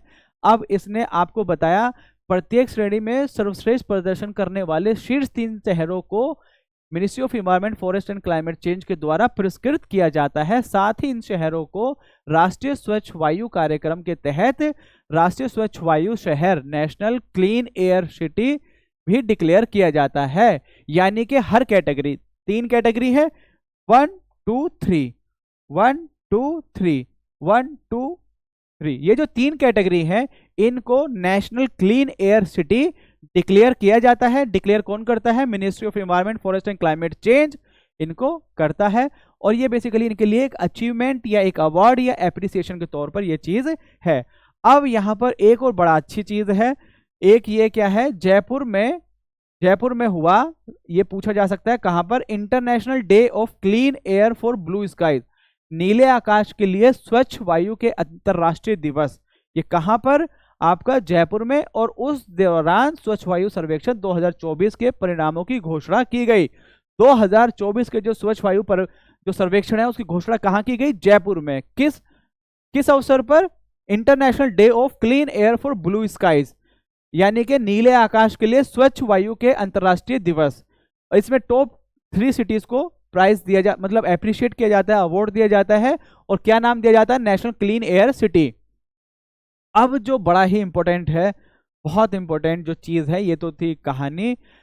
सबसे ज्यादा जो पहली जो कैटेगरी है 10 लाख वाली, वो है सूरत। सबसे पहले सबसे क्लीनेस्ट कौन सा है? सूरत। कहाँ? गुजरात। जबलपुर, आगरा। उत्तर प्रदेश की जो बेस्ट है, उत्तर प्रदेश की जो क्लीनेस्ट है लार्जेस्ट वाले ग्रुप में, वो है आगरा, उत्तर प्रदेश। एक चीज। दूसरी कैटेगरी में जो नंबर 1 पे है वो है फिरोजाबाद, दूसरे नंबर पे अमरावती, तीसरे पे झांसी। यानी कि आप यूपी का देखिए क्लीन एयर का, आपको जो 10 लाख वाली कैटेगरी है उसमें है आपका नंबर 3 पर आगरा। और जो दूसरी कैटेगरी है 3 से 10 लाख वाली, फिरोजाबाद नंबर 1 है, झांसी नंबर 3 पर है। और जो तीसरी श्रेणी है उसमें भी आपका यूपी की रायबरेली जो है वो नंबर 1 पर है। तो यानी कि यूपी ने जो क्लीन एयर सर्वे है, स्वच्छ वायु सर्वेक्षण, इसमें काफी बेहतर परफॉर्म किया है। तो ये आपको याद रखना है। बाकी और भी चीजें, अब देखिए ये चीजें आपको पढ़नी ही है। अब मैं यहाँ एक चीज बताता हूँ। अब इसने यूपी का वो तो बताया टॉप 3, यूपी के और भी शहरों के बारे में बताया। अब जैसे हमने देखा कि जो बड़े शहर हैं 10 लाख वाले, उसमें बेस्ट रैंक किसकी है? आपकी आगरा की। आगरा को अवार्ड मिला, नेशनल क्लीन एयर सिटी का टैग मिला। लखनऊ चौथे पे है, 5वें पे कानपुर है। ये आप देख लीजिए। अगर यहाँ आप देखें तो बेस्ट कौन सा है? आगरा है। वर्स्ट कौन सा है, मतलब यूपी के हिसाब से वो है आपका मेरठ। श्रेणी 2 में जो है फिरोजाबाद है आपका 1 नंबर पे, फिर झांसी है 3 नंबर पर। उसके बाद अगर आप देखें नोएडा वैसे बहुत ज्यादा खबर में रहता है, लेकिन यहाँ क्लीन एयर के मामले में काफी पीछे है। तीसरी जो श्रेणी है पहले नंबर पे है रायबरेली। यहाँ बेसिकली ये आप इसे अपडेट कर सकते हैं। ये घटना चक्र की साइड से एक मिस प्रिंटिंग, मैं इसे गलती नहीं कहूँगा, बिल्कुल भी नहीं। उनकी टीम बहुत मेहनत करती है। उतनी मेहनत तो भाई वाकई में हमारे लिए अभी पॉसिबल नहीं है।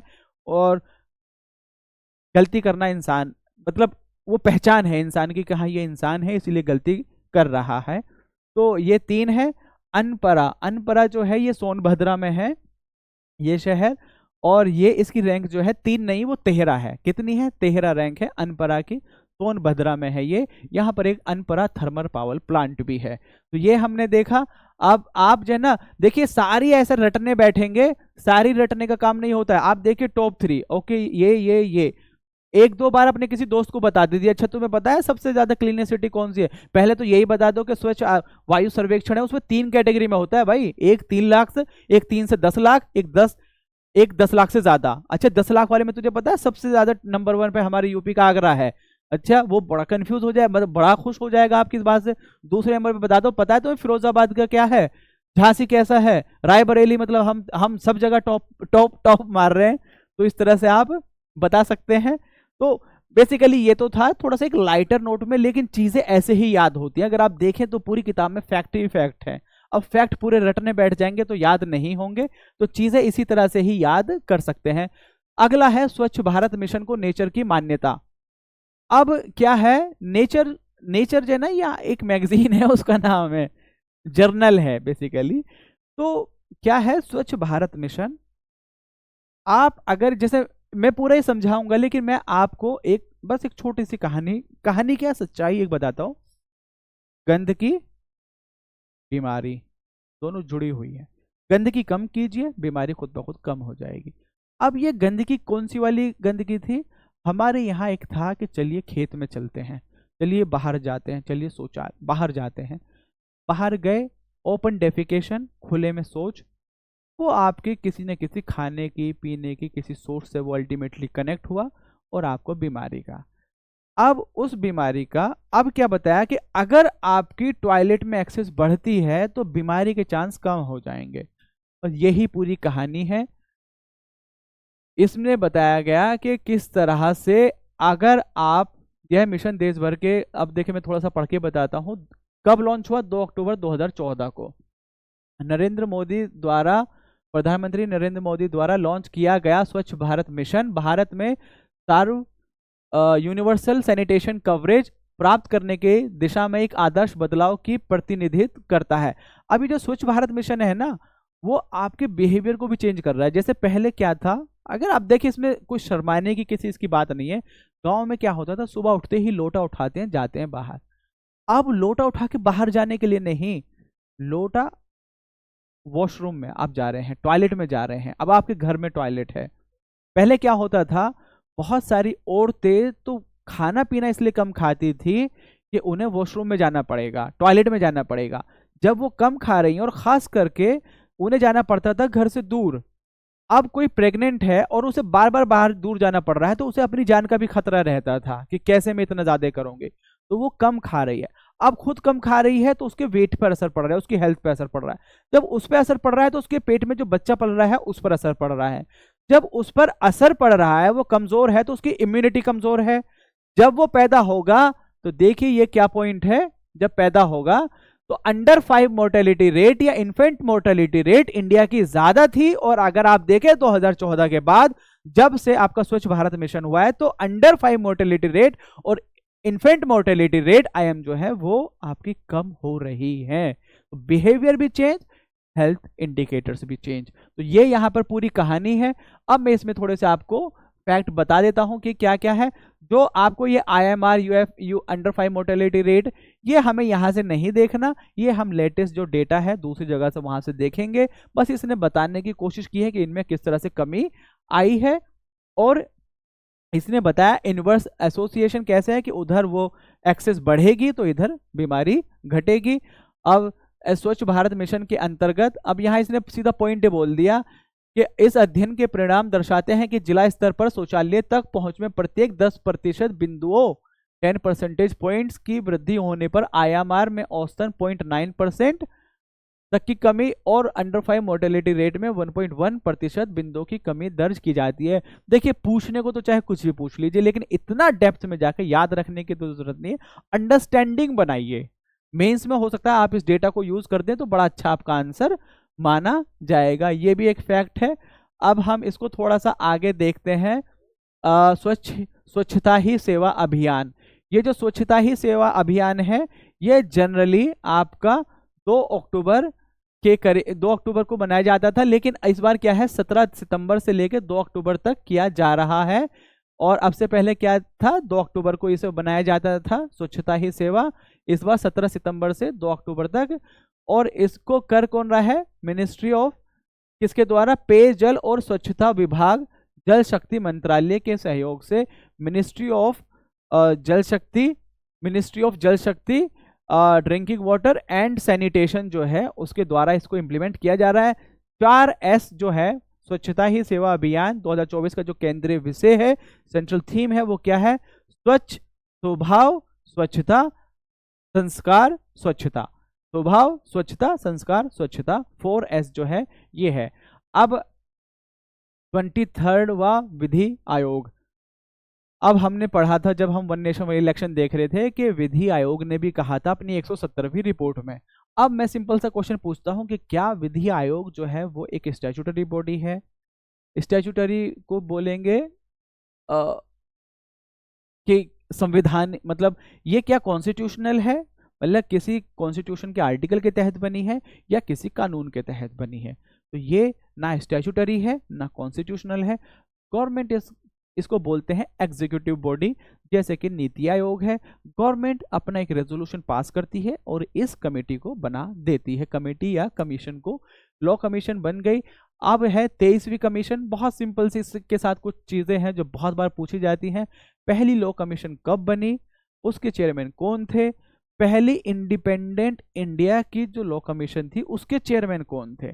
पहली तो 1833 में मकौले के टाइम में। दूसरी आपका दूसरा फैक्ट, इंडिपेंडेंट इंडिया आज़ादी के बाद जो भारत में पहली ये बनी थी उसके चेयरमैन कौन थे, और 22वीं के चेयरमैन कौन और 23वीं के कौन है? तो ये बेसिकली है। अब इसमें क्या है, 3 साल के लिए इसका टर्म है। राष्ट्रपति द्रौपदी मुर्मू ने 3 वर्षों आपका 1 सितंबर 2024 से 31 अगस्त 2027 तक की अवधि के लिए 23वें विधि आयोग के गठन को मंजूरी प्रदान की है। अब इसके ये मेंबर स्ट्रेंथ है कि क्या क्या उसका कंपोजिशन, 1 पूर्णकालिक अध्यक्ष, 4 पूर्णकालिक सदस्य, सचिव, विधि विभाग। इतना ज़्यादा मतलब नहीं आपसे पूछा जाता है। विधि आयोग का जो मुख्यालय है वो नई दिल्ली में है। और 22वां जो है ये आपके लिए इंपॉर्टेंट है, ये क्या है, ऋतुराज अवस्थी। ऋतुराज अवस्थी 22वीं विधि आयोग के अध्यक्ष थे। आपका काम है 23वीं के जो अध्यक्ष होंगे उनका नाम देखना, ये आपके लिए है बहुत इंपॉर्टेंट। तो ये था लॉ कमीशन। लॉ कमीशन के बारे में एक बार जल्दी से रिपीट कर देता हूँ।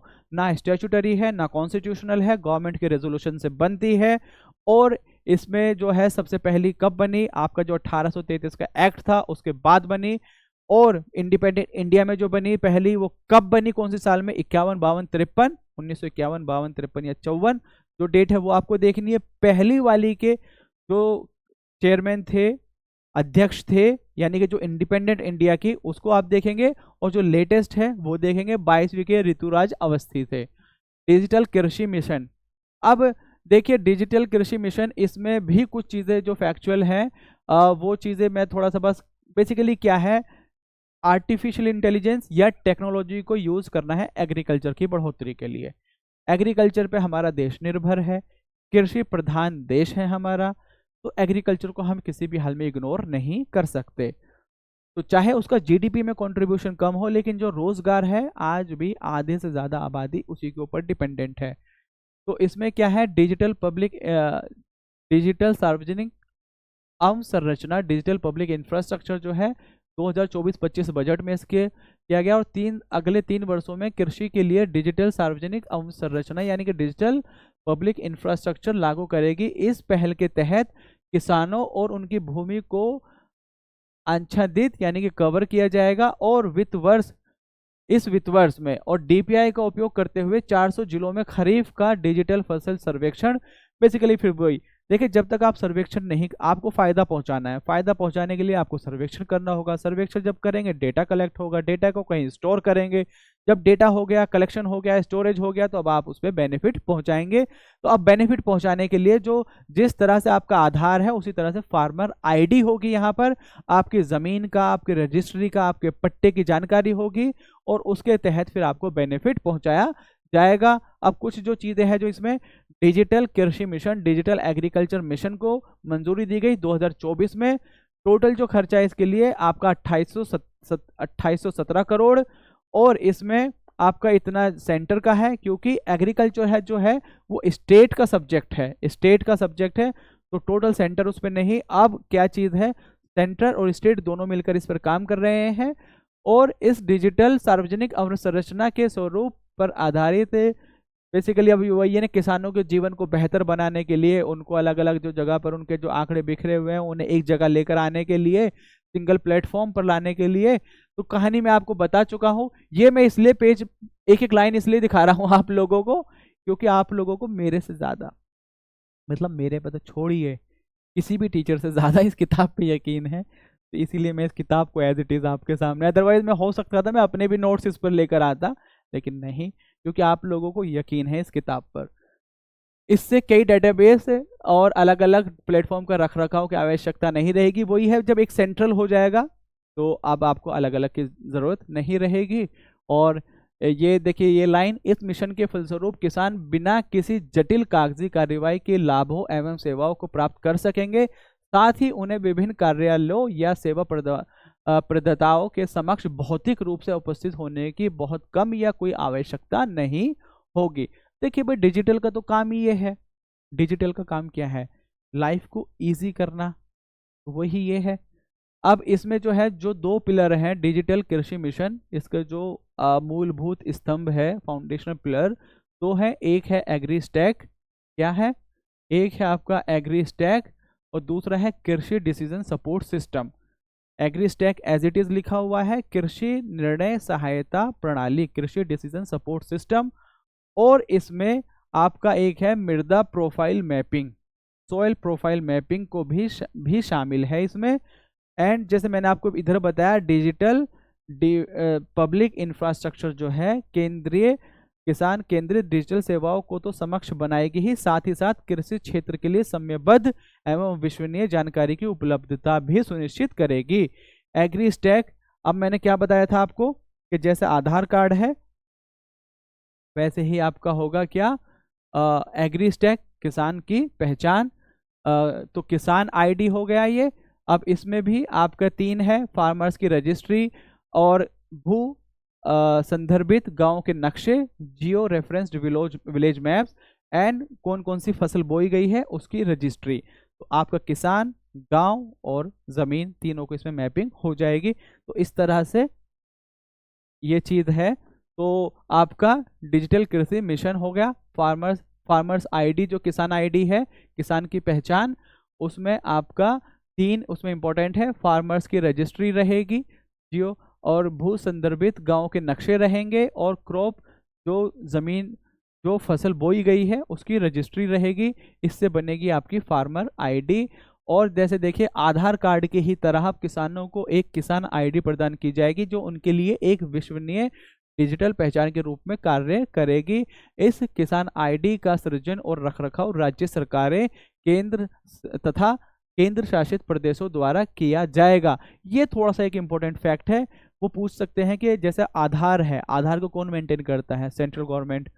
ये भी आधार की तरह ही आईडी है, लेकिन इसको कौन मेंटेन करेगा? स्टेट या यूनियन टेरिटरीज जो है, केंद्र शासित जो प्रदेश हैं, वो इसको खुद इसका रखरखाव करेंगे। और इसमें आपका क्या चीज़ है, एक और चीज़ है जो बड़ी इंपॉर्टेंट मुझे यहाँ लगी, किसान आईडी के निर्माण और डिजिटल फसल सर्वेक्षण का परीक्षण करने के लिए 6 राज्यों में प्रायोगिक परियोजनाएं संचालित की गई हैं। तो 6 जगह की गई हैं। आपको 6 स्टेट एक बार देख लीजिए कि कहाँ कहाँ। उत्तर प्रदेश है, गुजरात है, महाराष्ट्र है, हरियाणा है, पंजाब है, तमिलनाडु है। ये तो हो गया इंपॉर्टेंट, लेकिन जो वेरी इंपॉर्टेंट है वो है ये वाला पॉइंट। उत्तर प्रदेश में कहाँ? फर्रुखाबाद में। उत्तर प्रदेश में कहाँ? फर्रुखाबाद में। हरियाणा में कहाँ? यमुनानगर में। और गुजरात गांधीनगर, महाराष्ट्र बीड़, पंजाब फतेहगढ़ साहिब, तमिलनाडु में विरुद्धनगर। और 3 वर्षों के दौरान 11 करोड़ किसानों के लिए डिजिटल पहचान का निर्माण का लक्ष्य निर्धारित किया गया है। तो ये हो गया। अब जैसे भाई, पहले साल में 6 करोड़, दूसरे साल में 3, तीसरे साल में 2 करोड़, इस तरह से ये करेंगे। और पहले में 400 जिलों के बाद फिर उस तरह से आगे आगे। बाकी आप जो है ना, यहाँ ये वाला इतना इंपॉर्टेंट नहीं है। जो इंपॉर्टेंट चीज़ें थी पीछे मैंने वो बता दी। अब जो आगे है, एक जो हमारा कंपोनेंट था, सोयल प्रोफाइल मैपिंग, मृदा प्रोफाइल मैपिंग, इसमें ये फैक्ट इंपॉर्टेंट है। ये पूछा जा सकता है कि कितनी ज़मीन है? 142 मिलियन हेक्टेयर कृषि भूमि के सोयल प्रोफाइल मैप्स तैयार करे जाएंगे। 142 मिलियन हेक्टेयर जो कृषि भूमि है उसकी सोयल प्रोफाइलिंग की जाएगी। और उसके तहत क्या है, इसके अतिरिक्त इस मिशन के अंतर्गत डिजिटल जनरल क्रॉप एस्टिमेशन सर्वे वैज्ञानिक रूप से डिजाइन किए गए फसल कटाई प्रयोगों के आधार पर उपज यील्ड का अनुमान प्रदान करेगा। बेसिकली क्या है, जैसा हमने पहले देखा था कि डिजिटल और नई टेक्नोलॉजी, बेटर एस्टिमेशन, तो कितना फसल होगी, कितनी उपज होगी, गवर्नमेंट को भी एक बेहतर आइडिया होगा कि जैसे मान लीजिए कई बार ऐसा होता है कि एक्सपोर्ट को परमिशन दे दी किसी प्रोडक्ट की, लेकिन डोमेस्टिक मार्केट में उसकी कमी पड़ गई तो भाई बहुत महंगा पड़ गया। कई बार ऐसा हुआ कि ऐसा लगा गवर्नमेंट को कि कम उपज होगी तो बाहर से इंपोर्ट की परमिशन दे दी, लेकिन यहाँ उपज बेहतर हो गई। अब यहाँ उपज बेहतर, बाहर से इंपोर्ट, सप्लाई बढ़ गई, तो क्या है, प्राइस बहुत कम हो गया, जो हमारे किसान हैं बेचारे वो मर गए। तो इस तरह से जो है ना बेहतर तरीके से प्रिडिक्ट कर सकेगा, तो उसके लिए ये डिजिटल एग्रीकल्चर जो मिशन है, ये एक इंटीग्रेटेड स्कीम, ये इस तरह से हेल्प करेगी। अब है अगला इंडिया सेमीकंडक्टर मिशन। अब इंडिया सेमीकंडक्टर मिशन जो है, बहुत ज़्यादा मैं इसमें कहानी की बातें नहीं, कुछ कुछ पॉइंट मैं आपको बताऊंगा। Basically India Semicon India Semicon India programme, इसको ये कहाँ पर हुआ सेमीकॉन इंडिया प्रोग्राम? ये हुआ आपका ग्रेटर नोएडा में। सेमीकॉन इंडिया 2024 जो है कहाँ हुआ? ग्रेटर नोएडा में। ग्रेटर नोएडा जो कि उत्तर प्रदेश में है। और ये इसको किसने मतलब इसको हेड किया था प्रोग्राम को? आपके प्राइम मिनिस्टर ने। और जो इसकी थीम थी वो थी shaping the semiconductor future. Shaping the semiconductor future, ये इसकी थीम थी। और इसमें बेसिकली क्या है ना, देखिए अब कुछ कुछ फैक्ट हैं बस जो इम्पोर्टेंट है, बाकी कहानी है। फैक्ट ये है, सेमीकॉन इंडिया 2024 कहाँ हुआ था? ग्रेटर नोएडा में हुआ था। उसकी थीम क्या थी? शेपिंग द सेमीकंडक्टर फ्यूचर, ये इसकी थीम थी। और क्या है बेसिकली? इंडिया को global hub banana for semiconductor manufacturing, यही इस पूरे प्रोग्राम की कहानी है, यहाँ से लेकर वहाँ तक। अब इंडियन सेमीकंडक्टर मिशन हो गया। आज जब सेमीकंडक्टर मिशन है तो वो किस लिए है? कि ताकि हमारे यहाँ सेमीकंडक्टर का डेवलपमेंट बेहतर तरीके से हो सके, हम ऐसी स्कीम्स बना सकें कि हम इंडस्ट्रीज़ को अट्रैक्ट करें, वो इन्वेस्ट करें, वो मैन्युफैक्चरिंग करें, और अल्टीमेटली यहाँ से फिर दुनिया भर में एक्सपोर्ट करें। अब इसके लिए जो अब इम्पोर्टेंट है, एक तो बताया मैंने क्या, सेमीकॉन इंडिया 2024 कहाँ हुआ? ग्रेटर नोएडा में। इसके तहत 2024 2 सितंबर केंद्र सरकार ने सांदड़ जो जगह है, साणंद जो जगह है गुजरात में, एक सेमीकंडक्टर यूनिट को स्थापना को मंजूरी प्रदान की। साणंद साणंद कहाँ है? गुजरात में। साणंद गुजरात सेमीकंडक्टर यूनिट को स्टैब्लिश करने की परमिशन दी। कहाँ? गुजरात में। गुजरात में भी कहाँ? साणंद में। ठीक है, ये आपका इम्पोर्टेंट है। एक कंपनी है, अगर पूछा जाए कि इंडियन कंपनी, तो वो है आपकी केनीज कंपनी। केनीज, यहाँ पे आपका नाम लिखा होगा, मैं आपको दिखाऊं। केनीज सेमीकॉन प्राइवेट लिमिटेड जो कंपनी है, इसके द्वारा वहाँ पर साणंद गुजरात, उसमें ये यूनिट की जाएगी। अब यहाँ फैक्ट है फिर वही 60 लाख प्रतिदिन, 30 लाख प्रतिदिन। एक कहाँ है? धोलेरा, आपका धोलेरा गुजरात में भी एक सेमीकंडक्टर लैब है। कहाँ पर? धोलेरा, साणंद गुजरात, धोलेरा गुजरात। और एक जो यूनिट है जो बहुत इंपॉर्टेंट है, वो आसाम में है। कहाँ है? आसाम में एक यूनिट, अर्ध संचालक यूनिट यानी कि सेमीकंडक्टर यूनिट को एस्टैब्लिश किया जाएगा। 27,000 करोड़ रुपए इसकी। और इसको कौन करेगा? आपका टाटा इलेक्ट्रॉनिक्स जो है, टाटा इलेक्ट्रॉनिक्स प्राइवेट लिमिटेड, वो आसाम में जगह है मोरीगांव, आसाम। देखिए, एक तो बताया साणंद गुजरात पहला, फिर एक बताया आपको धोलेरा, एक बताया आपको आसाम में अर्धचालक यूनिट, आपका मोरीगांव आसाम में एक अर्धचालक यूनिट की इकाई की स्थापना करेगा। 27,000 करोड़ का इसमें खर्चा होगा। करेगा कौन? Tata electronics private limited. और जो गुजरात में है उसको क्या बताया था? Kaynes, KAYNESS, Kaynes semiconductor private limited जो कंपनी है वो इसको करेगी। और इनकी बेसिकली अलग अलग है कि एक इतने दिन में इतने प्रोड्यूस करेगी, तो वो याद करने की बिल्कुल भी ज़रूरत नहीं है। अब हम चलते हैं आगे। इस इकाई की उत्पादक क्षमता 48 मिलियन चिप्स प्रतिदिन होगी। इतना ज़्यादा याद करने की ज़रूरत नहीं है। साणंद गुजरात में एक अर्धचालक यूनिट यानी कि सेमीकंडक्टर यूनिट, ये यहाँ पर की जाएगी। और CG power and industrial solutions limited द्वारा साणंद गुजरात में OSAT यानी कि outsource semiconductor for assembly and test की सुविधा स्थापित की जाएगी। यह अर्धचालक इकाई रेनेसास इलेक्ट्रॉनिक्स कॉरपोरेशन जापान और स्टार्स माइक्रो इलेक्ट्रिक्स जो थाईलैंड की कंपनी है, इनके मिले जुले मतलब ये दोनों मिलकर इस पर काम करेंगे और इसमें भी देखिए 15 मिलियन चिप्स प्रतिदिन, इसकी कोई ज़्यादा ज़रूरत नहीं है।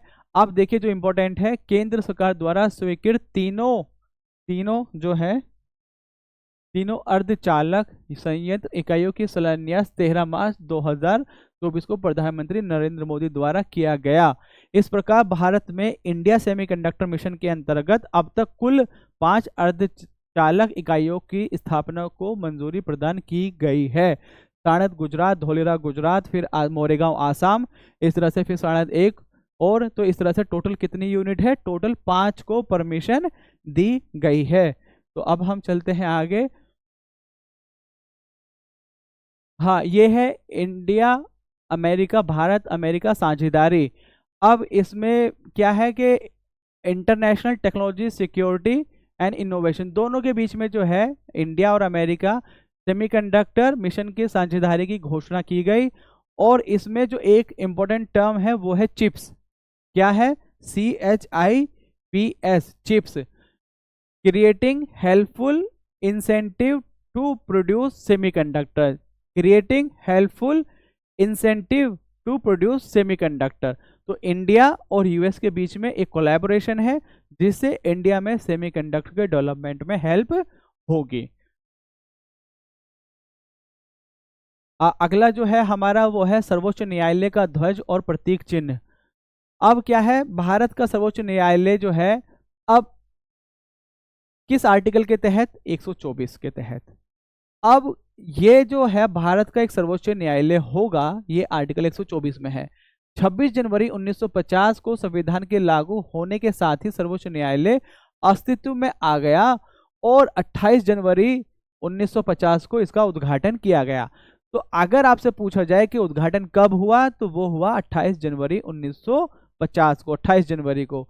और अगर इसका क्या बोलते हैं जो वर्षगांठ भी है जो मनाई जाती है, जो इसका डे मनाया जाता है, वो 26 जनवरी नहीं है कि आप ये समझे कि जिस दिन कॉन्स्टिट्यूशन आया उसी दिन इंप्लीमेंट हो गया, तो वो नहीं, 28 जनवरी है कॉन्स्टिट्यूशन के 2 दिन बाद। तो ये आपका 28 जनवरी 2025 को क्या मनाया जाएगा? डायमंड जुबली सेलिब्रेट की जाएगी, हीरक जयंती वर्ष इसका सेलिब्रेट किया जाएगा, यानी कि डायमंड जुबली कहते हैं। 75वीं वर्षगांठ जो है वो मनाई जाएगी। लेकिन ये तो होगी फैक्चुअल इंफॉर्मेशन, है यहाँ पर ध्वज और प्रतीक चिन्ह से रिलेटेड। अब क्या है, एक चीज और बताता हूं मैं आपको सुप्रीम कोर्ट के बारे में। सुप्रीम कोर्ट के जो जजेस हैं वो कितने जजेस होंगे? ये ऐसा नहीं है कि कॉन्स्टिट्यूशन ने ये लिमिट रखी हुई है, ये पार्लियामेंट की पावर है। बस उसने बता दिया कॉन्स्टिट्यूशन ने कि इतने मिनिमम है, उसके बाद जो है अब आप पार्लियामेंट चाहे तो बढ़ाते जा रही है। फिलहाल जो है वो 34 है, एक चीफ जस्टिस है और 33 सुप्रीम कोर्ट के जजेस हैं, तो टोटल 34 उसकी वैल्यू है। इसमें क्या याद रखना है, 1 सितंबर 2024 को राष्ट्रपति द्रौपदी मुर्मू ने भारत के सर्वोच्च न्यायालय के ध्वज और प्रतीक चिन्ह इंसिग्निया का अनावरण किया। अब इसमें पूछ ले, ऑल्दो इतना ज्यादा नहीं, लेकिन फिर भी नीले रंग का है ये इंसिग्निया, क्या है? नीले रंग का है। और इस ध्वज में संविधान के खुले हुए पन्नों से सर्वोच्च न्यायालय के गोलाकार भवन को उभरते हुए प्रदर्शित किया गया है। इस ध्वज में भारत न्यायालय भवन को सुनहरे रंग से इतना ज्यादा नहीं, जो इसमें इंपॉर्टेंट है, एक तो नीला रंग, दूसरा इस संपूर्ण डिजाइन को एक सर्कल शेप में घेरा गया है और इसमें एक श्लोक लिखा है, यतो धर्मस्तो जय, यतो धर्म अस्ततो जय, जहां धर्म है वहां जीत है। तो ये बहुत इंपॉर्टेंट क्वेश्चन है, ये बहुत ही इंपॉर्टेंट फैक्ट है कि जो सुप्रीम कोर्ट का जो आपका ध्वज और प्रतीक चिन्ह है उस पर जो श्लोक है संस्कृत में वो क्या है? यतो धर्मस्ततो जय, और उसका मतलब है जहां धर्म है वहां जीत है। तो ये इसका बहुत ही इंपॉर्टेंट मैं फैक्ट मानूंगा इस पूरी न्यूज में से, तो इसको आपको याद रखना है। मैं फिर बोलता हूं, यतो धर्मस्ततो जय, जहां धर्म है वहां जीत है। और सुप्रीम कोर्ट के 75 साल होने की जो उपलब्धि है उसमें एक सिक्का और एक स्मारक डाक टिकट जारी किया गया। अब फिर देखिए वही बात कब हुआ, 28 जनवरी 1950 को आधिकारिक तौर पर कहते हैं जैसे जन्म हुआ, और 28 जनवरी को इनका डे सेलिब्रेट किया जाता है। 28 जनवरी 2025 को 75वीं वर्षगांठ यानी कि डायमंड जुबली सेलिब्रेट की जाएगी। अब ये क्या है, national conference of the district judiciary, राष्ट्रीय जिला न्यायपालिका सम्मेलन। ये मीटिंग हुई कहाँ, मंडपम, जो आपका प्रगति मैदान है उसके अंदर एक नया हॉल बना है, ये उसका नाम है मंडपम, वहां पर। तो इस तरह से हमने देखा और यही है ऊपर इंफॉर्मेशन। वार्ड वन पत्तन का शिलान्यास। बेसिकली ये जो जगह है वार्ड-1, ये है आपके महाराष्ट्र में। अभी जो है हमारे पास बेसिकली जो पोर्ट होते हैं, जो पोर्ट हैं, मेजर पोर्ट होते हैं, माइनर पोर्ट होते हैं। मेजर पोर्ट जो है उसका जो कंट्रोल होता है वो सेंट्रल गवर्नमेंट के अंडर होता है, और जो माइनर पोर्ट होते हैं उसका कंट्रोल होता है आपका स्टेट गवर्नमेंट के पास। तो पहला क्वेश्चन तो ये, अभी हमारे पास कितने मेजर पोर्ट हैं, 12 महापत्तन हैं, और इनको किसके तहत गवर्न किया जाता है, मेजर पोर्ट्स अथॉरिटीज एक्ट 2021 के प्रावधानों द्वारा शासित किया जाता है। अब ऑपरेशन कैपेसिटी, कंजेशन, ये सब कहानी की बात है, काम की जो चीज़ है वो मैंने आपको बता दी। जो वाधवन पोर्ट है ये आपको महाराष्ट्र के पालघर जो जिला है, पालघर जिले के डहाणू नगर अब बस इतना याद होना चाहिए, पालघर कहाँ, महाराष्ट्र, और क्या नाम है, वाधवन पोर्ट। ठीक है, इतना याद है, आप एग्जाम में इतना हेल्प कर देगा। अब यहाँ जो एक कहानी है ये है कि कुछ अथॉरिटीज ने मिलकर इसको बना रहे हैं। अब एक बार देख लेते हैं, क्या पता बाई चांस से पूछ ले। वाधवन इसको क्या क्या है, VPPL Vadhavan port project limited, और साथ में Jawaharlal Nehru port authority MMB Maharashtra maritime board द्वारा गठित एक स्पेशल जो SPV जो होता है विशेष प्रायोजक वाहन, स्पेशल पर्पस व्हीकल, उसको बनाया गया है। और इसमें जो है 74% और 26, मतलब इतना ज़्यादा देखने की ज़रूरत नहीं है। बस कुल मिलाकर ये है कि अकेली कोई ऑर्गेनाइजेशन नहीं बना रही है, कई सारी ऑर्गेनाइजेशन मिलकर एक बनाया स्पेशल पर्पस व्हीकल SPV, और उसमें साझेदारी को डिवाइड किया गया है और उसके तहत इसको डेवलप किया जाएगा। जब ये बन जाएगा तो वार्ड-1 जो है पत्तन को हर मौसम के लिए ग्रीनफील्ड डीप ड्राफ्ट महापत्तन, greenfield deep draft major port के रूप में विकसित किया जाएगा। यह भारत के सबसे बड़े गहरे जल वाले पत्तनों में से एक होगा। भारत के जो लार्जेस्ट डीप वाटर पोर्ट्स हैं उनमें से ये एक होगा। और इसके बाद क्या है, निर्माण पूरा होने के पश्चात यह पत्तन विश्व के शीर्ष 10 पत्तनों में से एक होगा। अब जब भैया बड़ा है, नया है, लेटेस्ट बन रहा है तो ऑब्वियसली बेहतर तो करेगा ही। अब ये है टर्न अराउंड टाइम को कम करेगा, जल्दी निकालना, ज़्यादा कैपेसिटी, ये सब चीज़ें तो बिल्कुल ऑब्वियसली होंगी ही। तो ये हो गया। अब यहाँ थोड़ा सा हम इस चीज़ को देख लेते हैं कि कौन कौन से मेजर पोर्ट हैं, ये पूछा जा सकता है, कई बार पूछा भी गया है, इधर से उधर, उधर से इधर। सबसे पहले हम चलते हैं वेस्ट बंगाल से। वेस्ट बंगाल में है आपका, वेस्ट बंगाल में हो गया आपका जो कोलकाता पोर्ट था पहले, अब उसको बोलते हैं श्यामा प्रसाद मुखर्जी पोर्ट। दूसरा हो गया उड़ीसा में, इसका नाम है पारादीप। तीसरा विशाखापट्टनम आंध्र प्रदेश। चौथा आपका चेन्नई तमिलनाडु। और आपका VO चिदम्बरनार पत्तन यानी कि टूटुकोडी जिसको बोलते हैं टूटुकोडी, ये भी तमिलनाडु में। और तमिलनाडु ये हो गया। फिर साथ में यहाँ पर जो आपका है ये आपका कोचिन यानी कि केरला में। दूसरा यहाँ आपका न्यू मंगलूर, ये आपका कर्नाटका। ये मुर्मगांव, ये आपका हो गया, मुर्मगांव जो है गोवा में है। जवाहरलाल नेहरू और आपका मुंबई, ये आपके महाराष्ट्र में है। और उसके ऊपर जो है आपका गुजरात में दीनदयाल जो पोर्ट है, दीनदयाल पोर्ट, ये आपका यहाँ गुजरात में हो गया। तो इस तरह से 12 मेजर पोर्ट है। और 13वां भी कहाँ रहा है, महाराष्ट्र में, वड़गांव। तो वो आपके टोटल 13 पोर्ट फिर हो जाएंगे।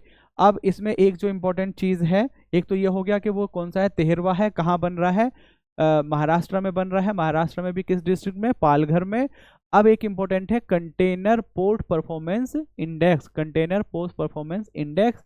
इसको निकालता कौन है, वर्ल्ड बैंक निकालता है। यह सूचकांक मतलब world bank and SP global market intelligence द्वारा इसको निकाला जाता है।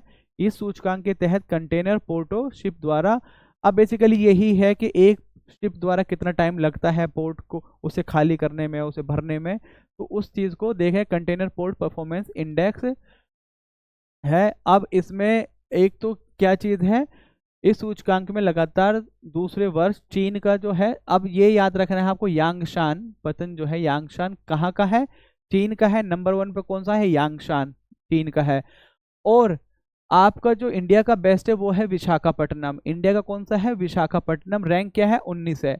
अगर हम देखें तो पिछले जो 2022 में था, ये 2022 में कितने था, 115वें नंबर पे था। तो एक बहुत बड़ी जंप लगाई 115वें से नंबर से लेकर 19वें नंबर पे आने के लिए। विशाखापट्टनम हो गया आपका आंध्र प्रदेश।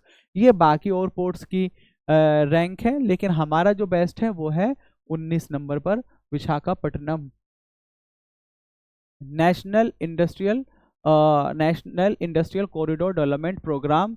अब ये जो है बेसिकली इसमें क्या है, नेशनल इंडस्ट्रियल जो कॉरिडोर थे, पहले क्या थे, नेशनल इंडस्ट्रियल कॉरिडोर। अब है नेशनल इंडस्ट्रियल जो सिटीज़ हैं बेसिकली उसको डेवलप करने के लिए 12 नए औद्योगिक शहरों को मंजूरी दी गई है।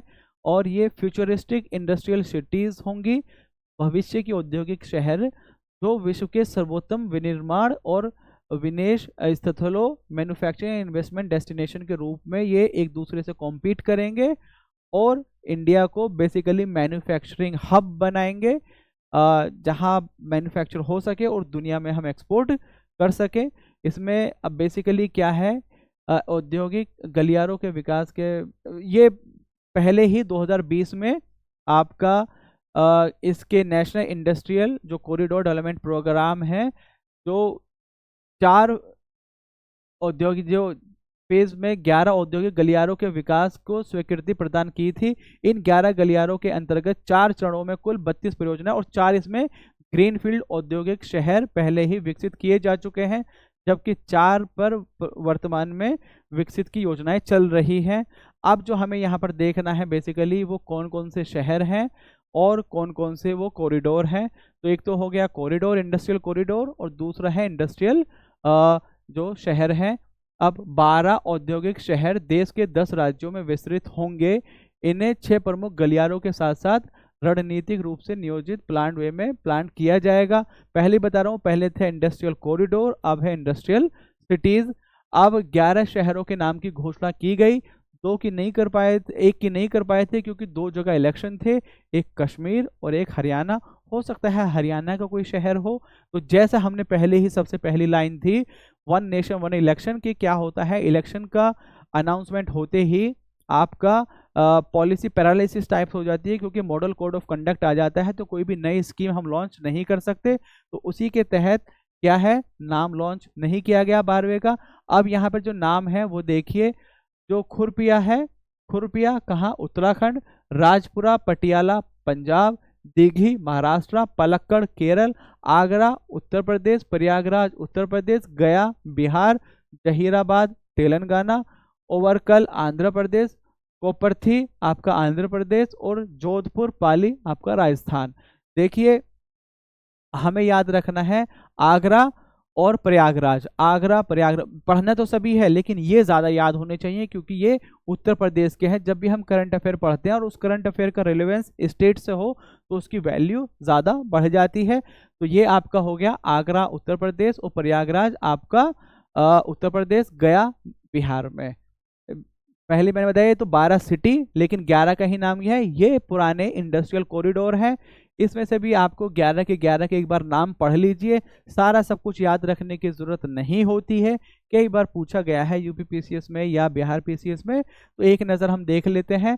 दिल्ली मुंबई इंडस्ट्रियल कॉरिडोर, और दूसरा अमृतसर कोलकाता। पहला दिल्ली मुंबई, दूसरा अमृतसर कोलकाता, तीसरा Chennai Bengaluru, Vizag Chennai, Bengaluru Mumbai, Odisha industrial economic corridor, Hyderabad Nagpur औद्योगिक गलियारा, हैदराबाद वारंगल औद्योगिक गलियारा, हैदराबाद बेंगलुरु कोयम्बटूर, और दिल्ली नागपुर।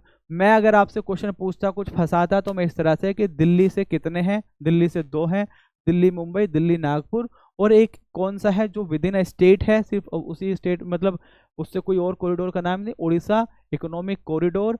अगर आप ज़्यादातर को देखें तो अलग अलग जगह से जुड़े हुए हैं। ऐसे तो हैदराबाद वारंगल ये भी एक ही उसमें होगा, लेकिन आप सबसे उड़ीसा इकोनॉमिक कॉरिडोर, तो इसको एक दो बार नाम देखेंगे और मैप देख लेंगे तो बहुत आसानी से आपको याद लंबे टाइम तक ये रहेगा। National industrial corridor development programme, जो 4 ग्रीनफील्ड औद्योगिक शहर हैं वो कौन कौन से हैं? धोलेरा स्पेशल इन्वेस्टमेंट रीजन कहाँ? गुजरात में। औरंगाबाद कहाँ? महाराष्ट्र में। इंटीग्रेटेड इंडस्ट्रियल टाउनशिप कहाँ? उत्तर प्रदेश। जो 4 मैंने पहले बताया ऑलरेडी बन चुके हैं, 4 पे काम चल रहा है। तो एक है धोलेरा, दूसरा है आपका औरंगाबाद महाराष्ट्र, तीसरा integrated industrial township greater Noida Uttar Pradesh, चौथा integrated industrial township Vikram Udyogpuri Madhya Pradesh. एक उत्तर प्रदेश, एक मध्य प्रदेश, एक महाराष्ट्र, एक गुजरात। ठीक, ये है आपकी पेंशन स्कीम, एकीकृत पेंशन योजना। एक मिनट दीजिए, पानी पी लेता हूँ।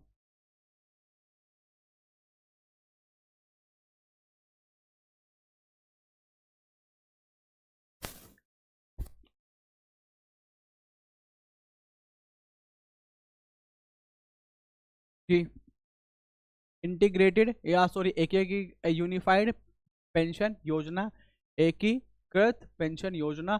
हाल ही में केंद्र सरकार ने केंद्र सरकार के कर्मचारी को वृद्धावस्था में, अब देखिए पहले मैं एक बार बता देता हूँ फिर मैं आपको फंसाऊंगा कि किस तरह से कमीशन आपको फंसा सकता है।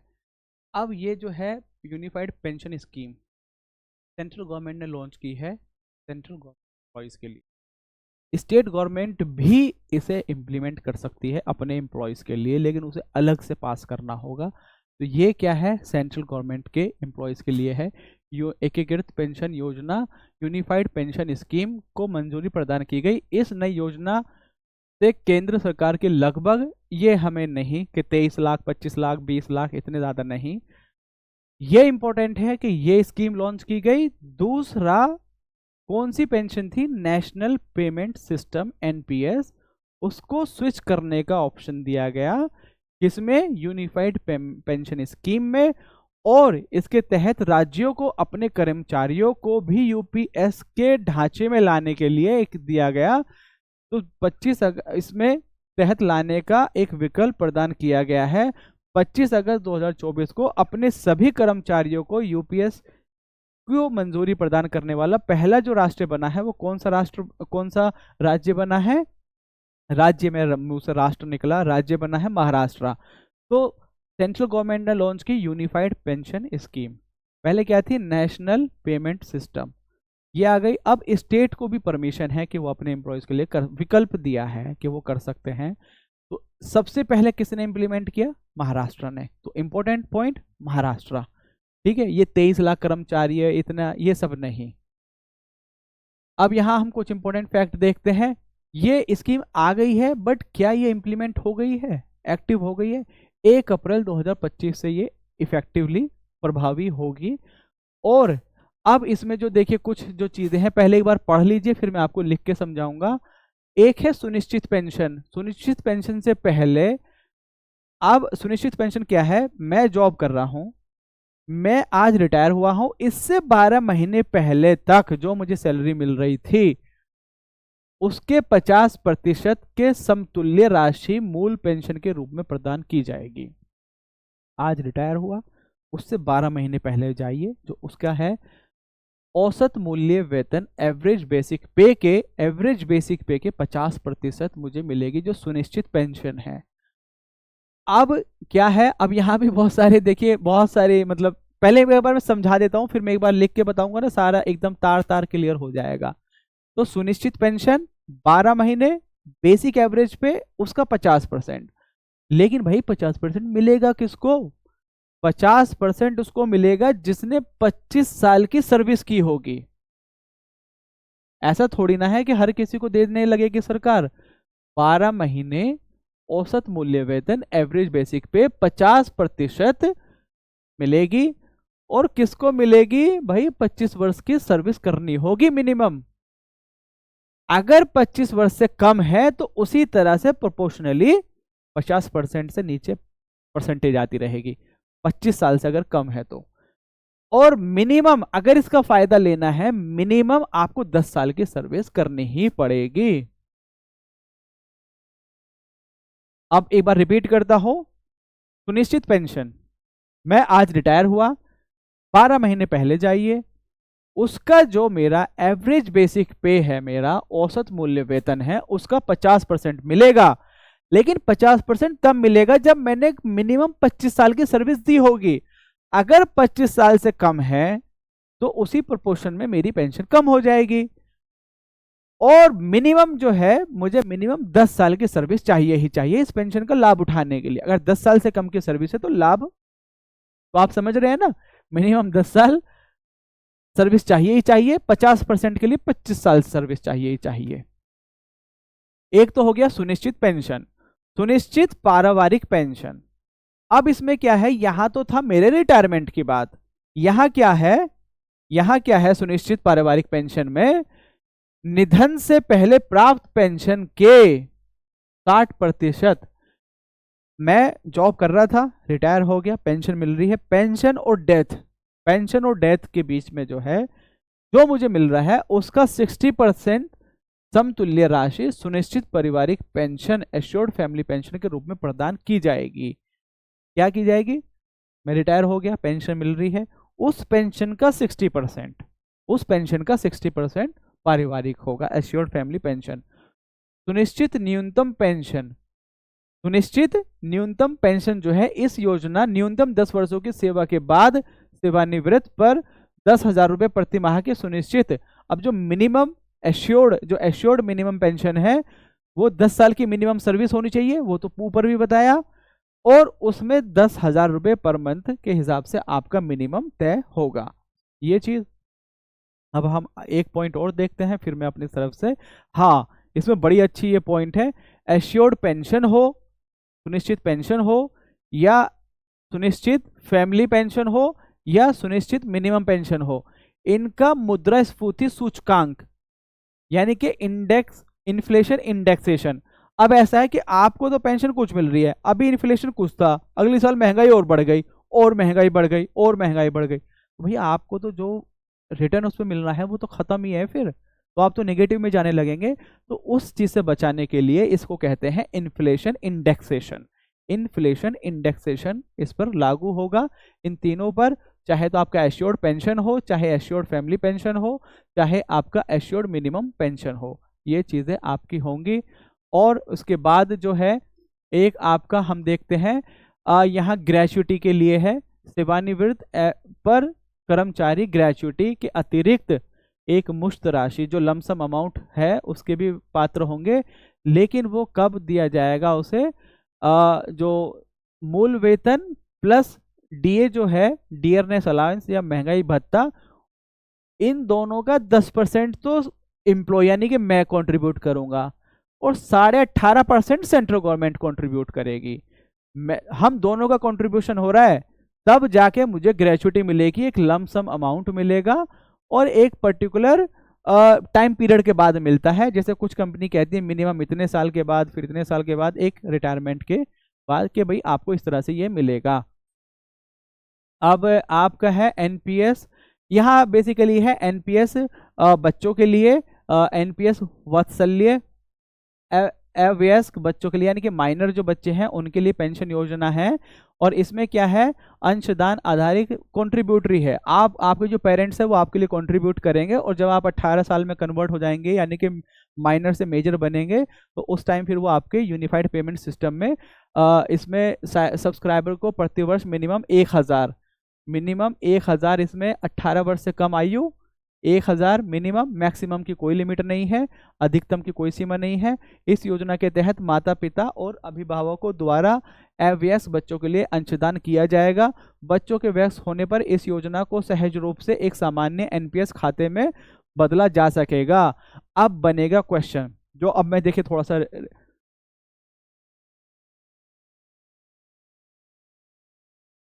N UPS unified pension scheme, unified pension scheme किसको रिप्लेस किया, नेशनल पेमेंट सिस्टम को रिप्लेस किया, सेंट्रल गवर्नमेंट के लिए है। क्या स्टेट भी इंप्लीमेंट कर सकते हैं, यस कर सकते हैं। सबसे पहले किस स्टेट ने किया है, महाराष्ट्र ने किया है।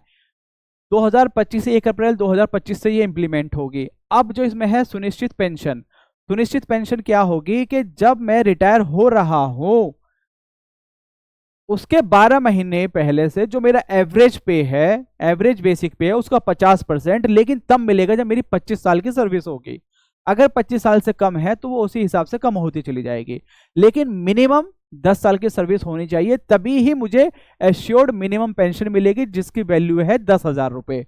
और अगर मेरी फैमिली का है तो यह है कि आज मैं रिटायर हो गया हूं, मैं रिटायरमेंट पेंशन मुझे चल रही है, उस पेंशन का 60% फैमिली को मिलेगा। ये हो गया। अब इस चीज को, इन जो तीनों है, assured pension, assured family pension, assured minimum pension, इनका तीनों का मुद्रास्फीति सूचकांक है, इंडेक्स इन्फ्लेशन इंडेक्सेशन है, और साथ ही साथ यहाँ पर क्या है, एक चीज जो बड़े काम की है, ग्रेचुइटी। ग्रेचुइटी में दोनों का कंट्रीब्यूशन है, एम्प्लॉय का भी और एम्प्लॉयर का भी। एम्प्लॉयर गवर्नमेंट हो गई, एम्प्लॉय मैं हो गया, मेरा कंट्रीब्यूशन रहेगा 10% और my basic income and DA जिसे बोलते हैं महंगाई भत्ता या डियरनेस अलाउंस, और सेंट्रल गवर्नमेंट का होगा 18.5% उसमें कंट्रीब्यूशन। दोनों मिलकर मुझे एक लमसम अमाउंट मेरी सर्विस के आखिर में मुझे दिया जाएगा। ये हो गया आपका ग्रेचुइटी के बारे में। फिर एक है एनपीएस, एनपीएस वात्सल्य, ये है आपका माइनर बच्चों के लिए। 18 साल से छोटा मेरा बच्चा, मैं उसके लिए कंट्रीब्यूट कर रहा हूँ, उसके माता पिता या उसका कोई गार्जियन उसको कंट्रीब्यूट करे, और जब वो 18 साल में कन्वर्ट हो जाएगा यानी कि माइनर से मेजर हो जाएगा तो उसको फुल फ्लेज ये जो एनपीएस वात्सल्य है, मैं सॉरी वात्सल्य बोल रहा हूँ, जो एनपीएस वात्सल्य है ये कन्वर्ट हो जाएगा, आपका एनपीएस खाते में बदला जा सकेगा। इसको वित्त मंत्री ने 2000 इसमें लॉन्च किया था। अब एनआईआरएफ रैंकिंग मैं देखता हूँ ये अभी हमें कराना है या नहीं कराना है। अभी तो हमारा आज का बहुत कुछ बच गया। दरअसल आज पहला दिन था तो चीज़ें कुछ जो है ना, किसी चीज़ पे ज़्यादा टाइम दे दिया, किसी पे थोड़ा सा, ये आगे से थोड़ा सा इस पर हम ध्यान रखेंगे। जो है आपका एनआईआरएफ इंडिया रैंकिंग 2024। देखिए आज पहला दिन है, मैं समझ सकता हूं कि चीज़ें बहुत ज़्यादा हो गई हैं, लेकिन आगे से इस तरह से किया जाएगा कि 2 घंटे का प्रोग्राम और मिनिमम 15 से 20 पेजेस, तो हम इसे जल्द से जल्द इस तरह से इस पेज के साथ कंप्लीट कराने की कोशिश करेंगे। ज़्यादा हो गया आज के लिए, मैं फिर वही कह रहा हूँ कि पहला दिन है तो चीज़ें थोड़ी सी ज़्यादा एक्सप्लेन हो गई हैं। NIRF national institution ranking framework जो है इंडिया रैंकिंग 2024, इसको क्या बोलते हैं आपका, इसमें जो इम्पोर्टेंट चीज़ें हैं ये किसके लिए है, हायर एजुकेशनल इंस्टीट्यूशन के लिए है। नौवां संस्करण है इसका, ये 9th एडिशन है। 8 श्रेणियों में दिया जाता है, लेकिन 3 और नई श्रेणी इसमें इस बार ऐड की गई है। पहले 8 में था, अब 3 और, यानी कि टोटल 11 श्रेणियों में ये दिया जाता है। और कौन कौन सी नई ऐड की गई है, राज्य सार्वजनिक विश्वविद्यालय, मुक्त विश्वविद्यालय और कौशल विश्वविद्यालय को पहली बार ऐड किया गया है। और इसमें क्या है बेसिकली, जो ओवरऑल कैटेगरी में लगातार, यहाँ हमें कुछ अभी हम वो देखेंगे, मद्रास और लगातार 6ठे साल, और अभियांत्रिकी विषय में आईआईटी मद्रास को 9वीं बार लगातार मिला है। विश्वविद्यालय में Indian Institute of science Bangalore को 9वीं बार मिला है लगातार। अब यहाँ पर हम देखते हैं जो शीर्ष 5 जो स्थान है, संस्थान है, आईआईटी मद्रास नंबर 1, भारतीय विज्ञान संस्थान Indian Institute of science Bengaluru ये नंबर 2। इस तरह से आप देखिए जो फैक्चुअल है, अब यहाँ मैं आपको क्या ही समझाऊं, ये चीज़ें आपको देखनी है, आप इस चीज़ को सीधा सीधा देखकर समझकर रट सकते हैं। जहाँ रटाने की चीज़ है वहाँ मैं कोशिश करूँगा। अगर आप यूपी का देखें तो यूपी का नंबर 1 कौन सा है, ये थोड़ी सी इंपॉर्टेंट है, आईआईटी कानपुर। दूसरा है 11वें नंबर पर, वो है बीएचयू, और 16वें नंबर पर है अलीगढ़ मुस्लिम यूनिवर्सिटी, और फिर 30वें नंबर पर है IIT BHU. Banaras Hindu university अलग और आईआईटी बीएचयू अलग। बनारस हिंदू यूनिवर्सिटी है 11 नंबर पर और आईआईटी बीएचयू है आपका 30 नंबर पर। ये आपका विभिन्न श्रेणी जो है उसमें किस किस को मिला है, कॉलेज श्रेणी में कौन है, अनुसंधान में कौन है, ये आपके लिए है मुक्त विश्वविद्यालय। इसमें एक ही नाम आपको याद रहेगा, मैंने फिर भी उसको लिख दिया, जो है आपका इग्नू ओपन यूनिवर्सिटी। और यहाँ पर जो है आपका कौशल में आपका सिम्बायोसिस, और राज्य में आपका अन्ना विश्वविद्यालय। ये तीनों इस बार ऐड हुई हैं तो इसलिए तीनों ज़्यादा इंपॉर्टेंट हो जाती हैं। ओपन में आपको पता ही है इग्नू है, कौशल में आपकी सिम्बायोसिस हो गया, और आपका राज्य में आपका अन्ना विश्वविद्यालय चेन्नई तमिलनाडु ये हो गया। ये भी आपके मतलब आप इसको एक बार जरा देख लीजिएगा। ये एक इम्पोर्टेंट खबर है। इसमें क्या है, उत्तराखंड ने जैसा आपका जीडीपी होती है ग्रॉस डेवलपमेंट प्रोडक्ट, इनका है ग्रॉस इन्वायरमेंट प्रोडक्ट। इसमें 4 कंपोनेंट है जिसको यूज़ किया जाएगा। बेसिकली ये देखा है कि ग्रोथ एंड डेवलपमेंट का वायु, जल, मृदा, सॉइल और वन, इन पे क्या असर पड़ रहा है। अगर आपके डेवलपमेंट के साथ साथ ये भी बढ़ रहे हैं तो पॉजिटिव है, डेवलपमेंट के साथ साथ ये नेगेटिव हो रहे हैं तो नेगेटिव है। बस इस तरह से इंडिया में पहला स्टेट है ये। और इसी तरह से अगर हम देखें नेपाल में है ग्रॉस हैप्पीनेस इंडेक्स। तो इसी तरह से इन्वायरमेंट जो ग्रॉस इन्वायरमेंट प्रोडक्ट जीईपी वो इम्प्लीमेंट करने वाला पहला स्टेट कौन है, वो है आपका उत्तराखंड। ये पहले देश का पहला राज्य बना है। और ये क्या है, जैसा हमने पहले भी देखा था कि इकोनॉमी, वहाँ देखा था बायोटेक्नोलॉजी को, यहाँ है economy, linking economy ecology with environment. तो इसमें 4 मुख्य घटक जल, वायु, वन और मृदा के आधार पर ये किया है। और इसको इम्प्लीमेंट करने के लिए एक सेल को मतलब एक डेडिकेटेड सेंटर होगा जो इसको इम्प्लीमेंट करेगा।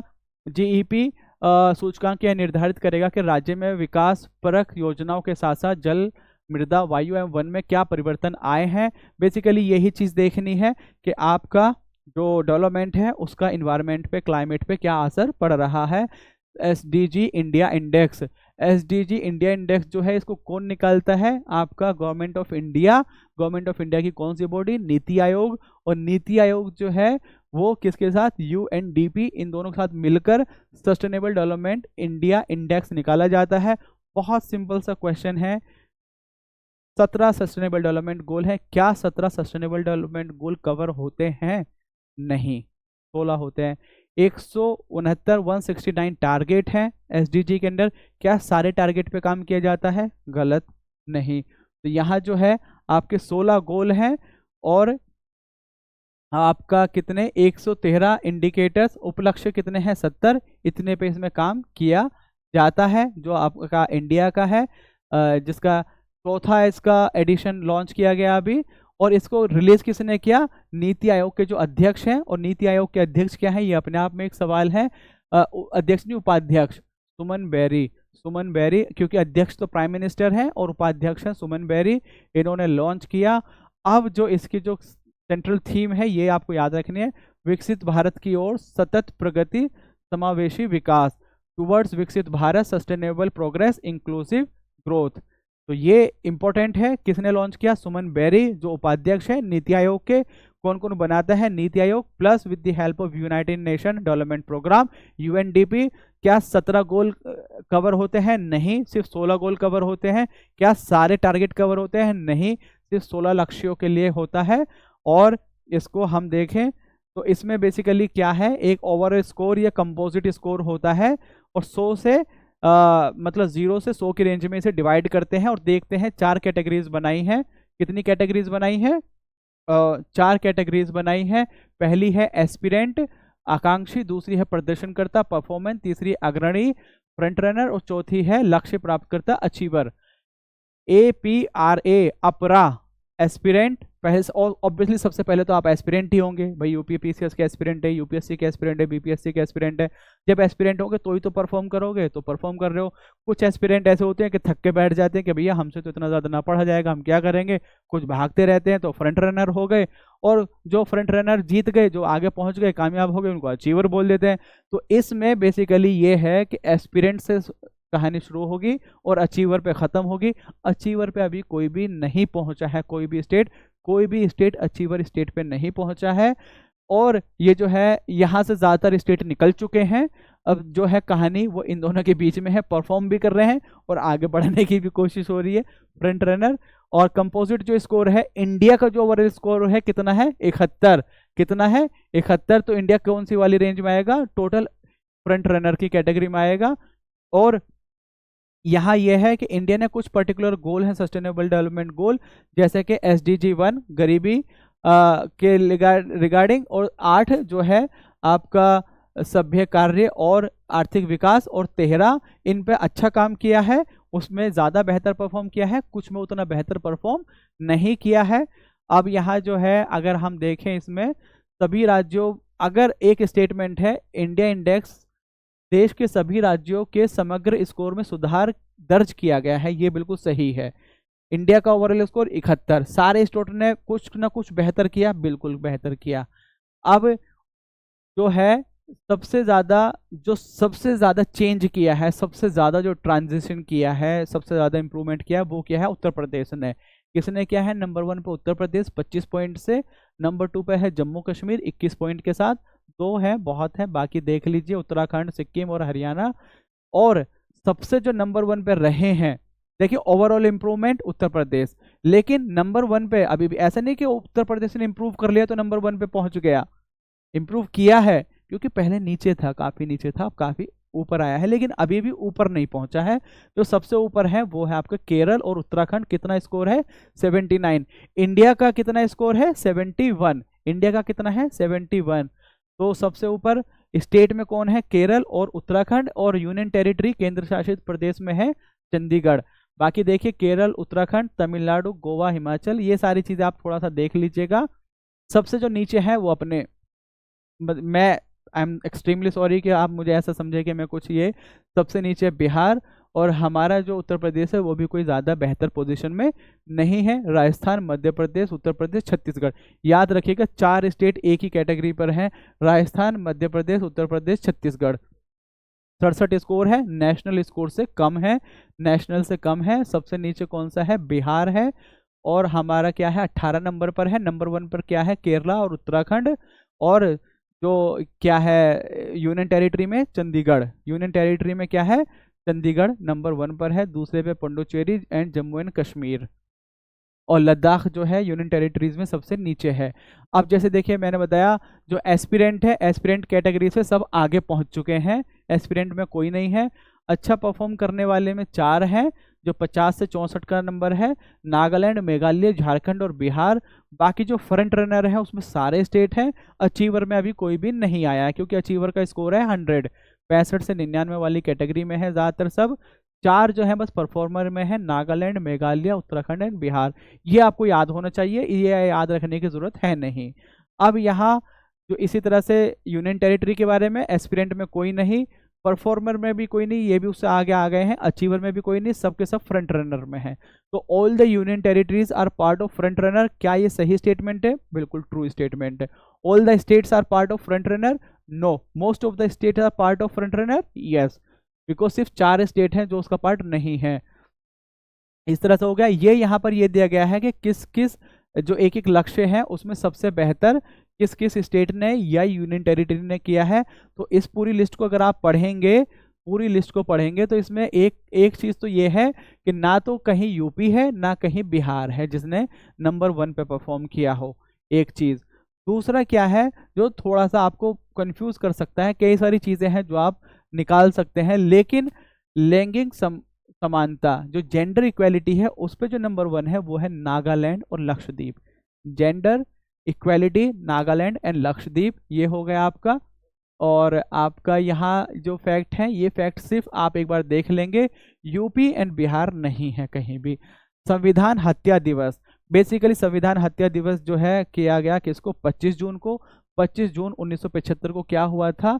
इमरजेंसी लगाई गई थी। इमरजेंसी किस पार्ट में है? बेसिकली पार्ट 18 में है। आर्टिकल 352 से लेके 360, 352 में नेशनल इमरजेंसी, 356 में आपकी स्टेट इमरजेंसी या प्रेसिडेंट रूल, और 360 में आपका फाइनेंशियल इमरजेंसी। और इसको बेसिकली क्या है, यहाँ एक चीज़ गलत लिखी है इसमें, जैसे कि जो नेशनल इमरजेंसी है उसको युद्ध, बाहरी आक्रमण, आंतरिक गड़बड़ या सशस्त्र विद्रोह द्वारा की वजह से किया जाता है। आंतरिक गड़बड़ी जो है इसको आर्टिकल जो 44th अमेंडमेंट है उसने इसको आर्म्ड, मतलब इंटरनल डिस्टरबेंस को हटा के कर दिया था आर्म्ड रिबेलियन से रिप्लेस। तो इंटरनल डिस्टरबेंस जो है ये वर्ड को हटा दिया गया था, ये यहाँ पर गलती है। फिर मैं वही कह रहा हूँ, घटना चक्र वाले भी इंसान है, एक आध गलती हो जाती है, गलती नहीं मिस्टेक है, तो ये हम इसे इग्नोर करते हैं। तो बताया क्या? पार्ट 18 अनुच्छेद 352 से 360, 352 में राष्ट्रीय आपातकाल, और राष्ट्रीय आपातकाल 3 बार लगा है। पहली बार कब लगा? 26 अक्टूबर 1962 से 10 जनवरी 1968 तक।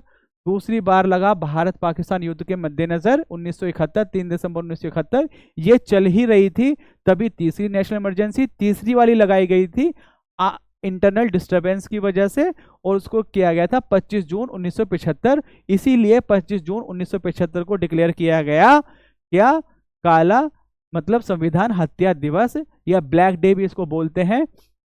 और दोनों को खत्म किया गया मार्च 1977 में, दोनों इमरजेंसी जो थी दोनों को एक साथ खत्म कर दिया गया। अब मैं एक चीज बताता हूँ, 25 जून को संवैधानिक हत्या दिवस के रूप में मनाया जाएगा।